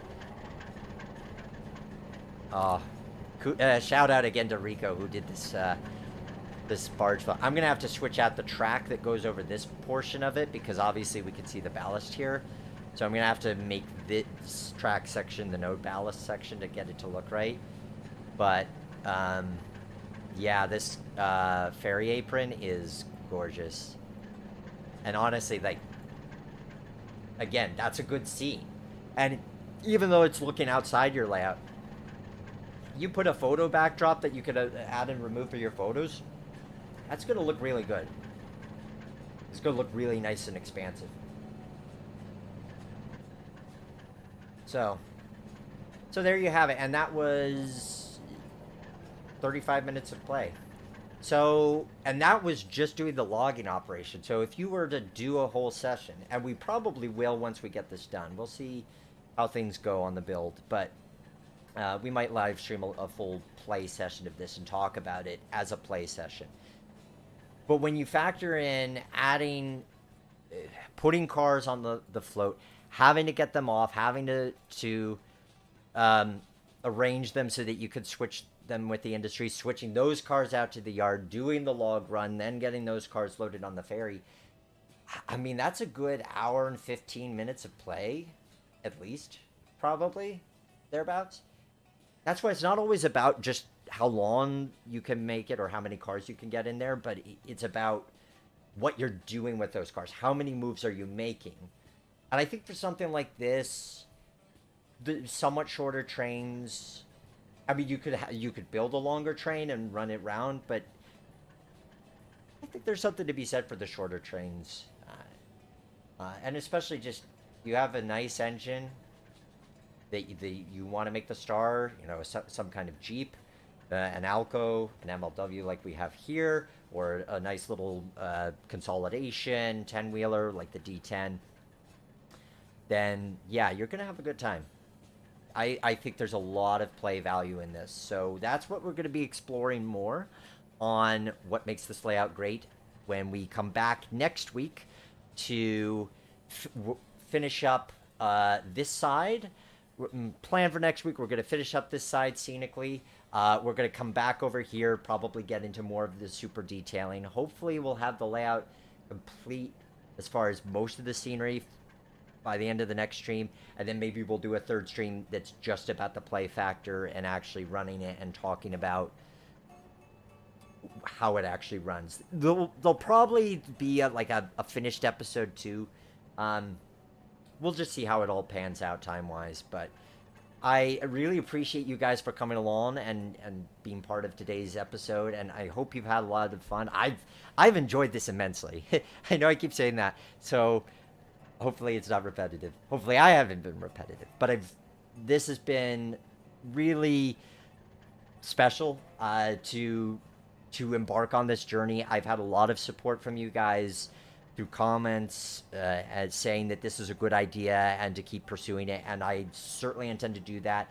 Seeing the reception from you guys tonight makes me feel really good as well. So we'll keep doing the live streams. We'll keep doing the full episodes. And I encourage you to get in touch with me. There will be a website for this soon. I'm not going to reveal what that is yet, but there will be a website soon for this series. In the meantime, I encourage you to go to theroundhousepodcast.com. You could contact me through there. I'd love to hear from you. Show me photos, show me track plans, show me what you're thinking. Feel free to reach out to me and listen to the podcast while you're there, and check out the Patreon. And if you feel so inclined to support the show financially, that would mean so much. I really appreciate you guys for joining tonight. I feel like I'm supposed to say the Roundhouse is our house, but this is a slightly different thing. So thank you guys for joining, and I look forward to continuing this journey with you. Part 2 next week, February 24th. We're going to continue back on the Kootenay Lake Navigation Company. Till then, have a good night.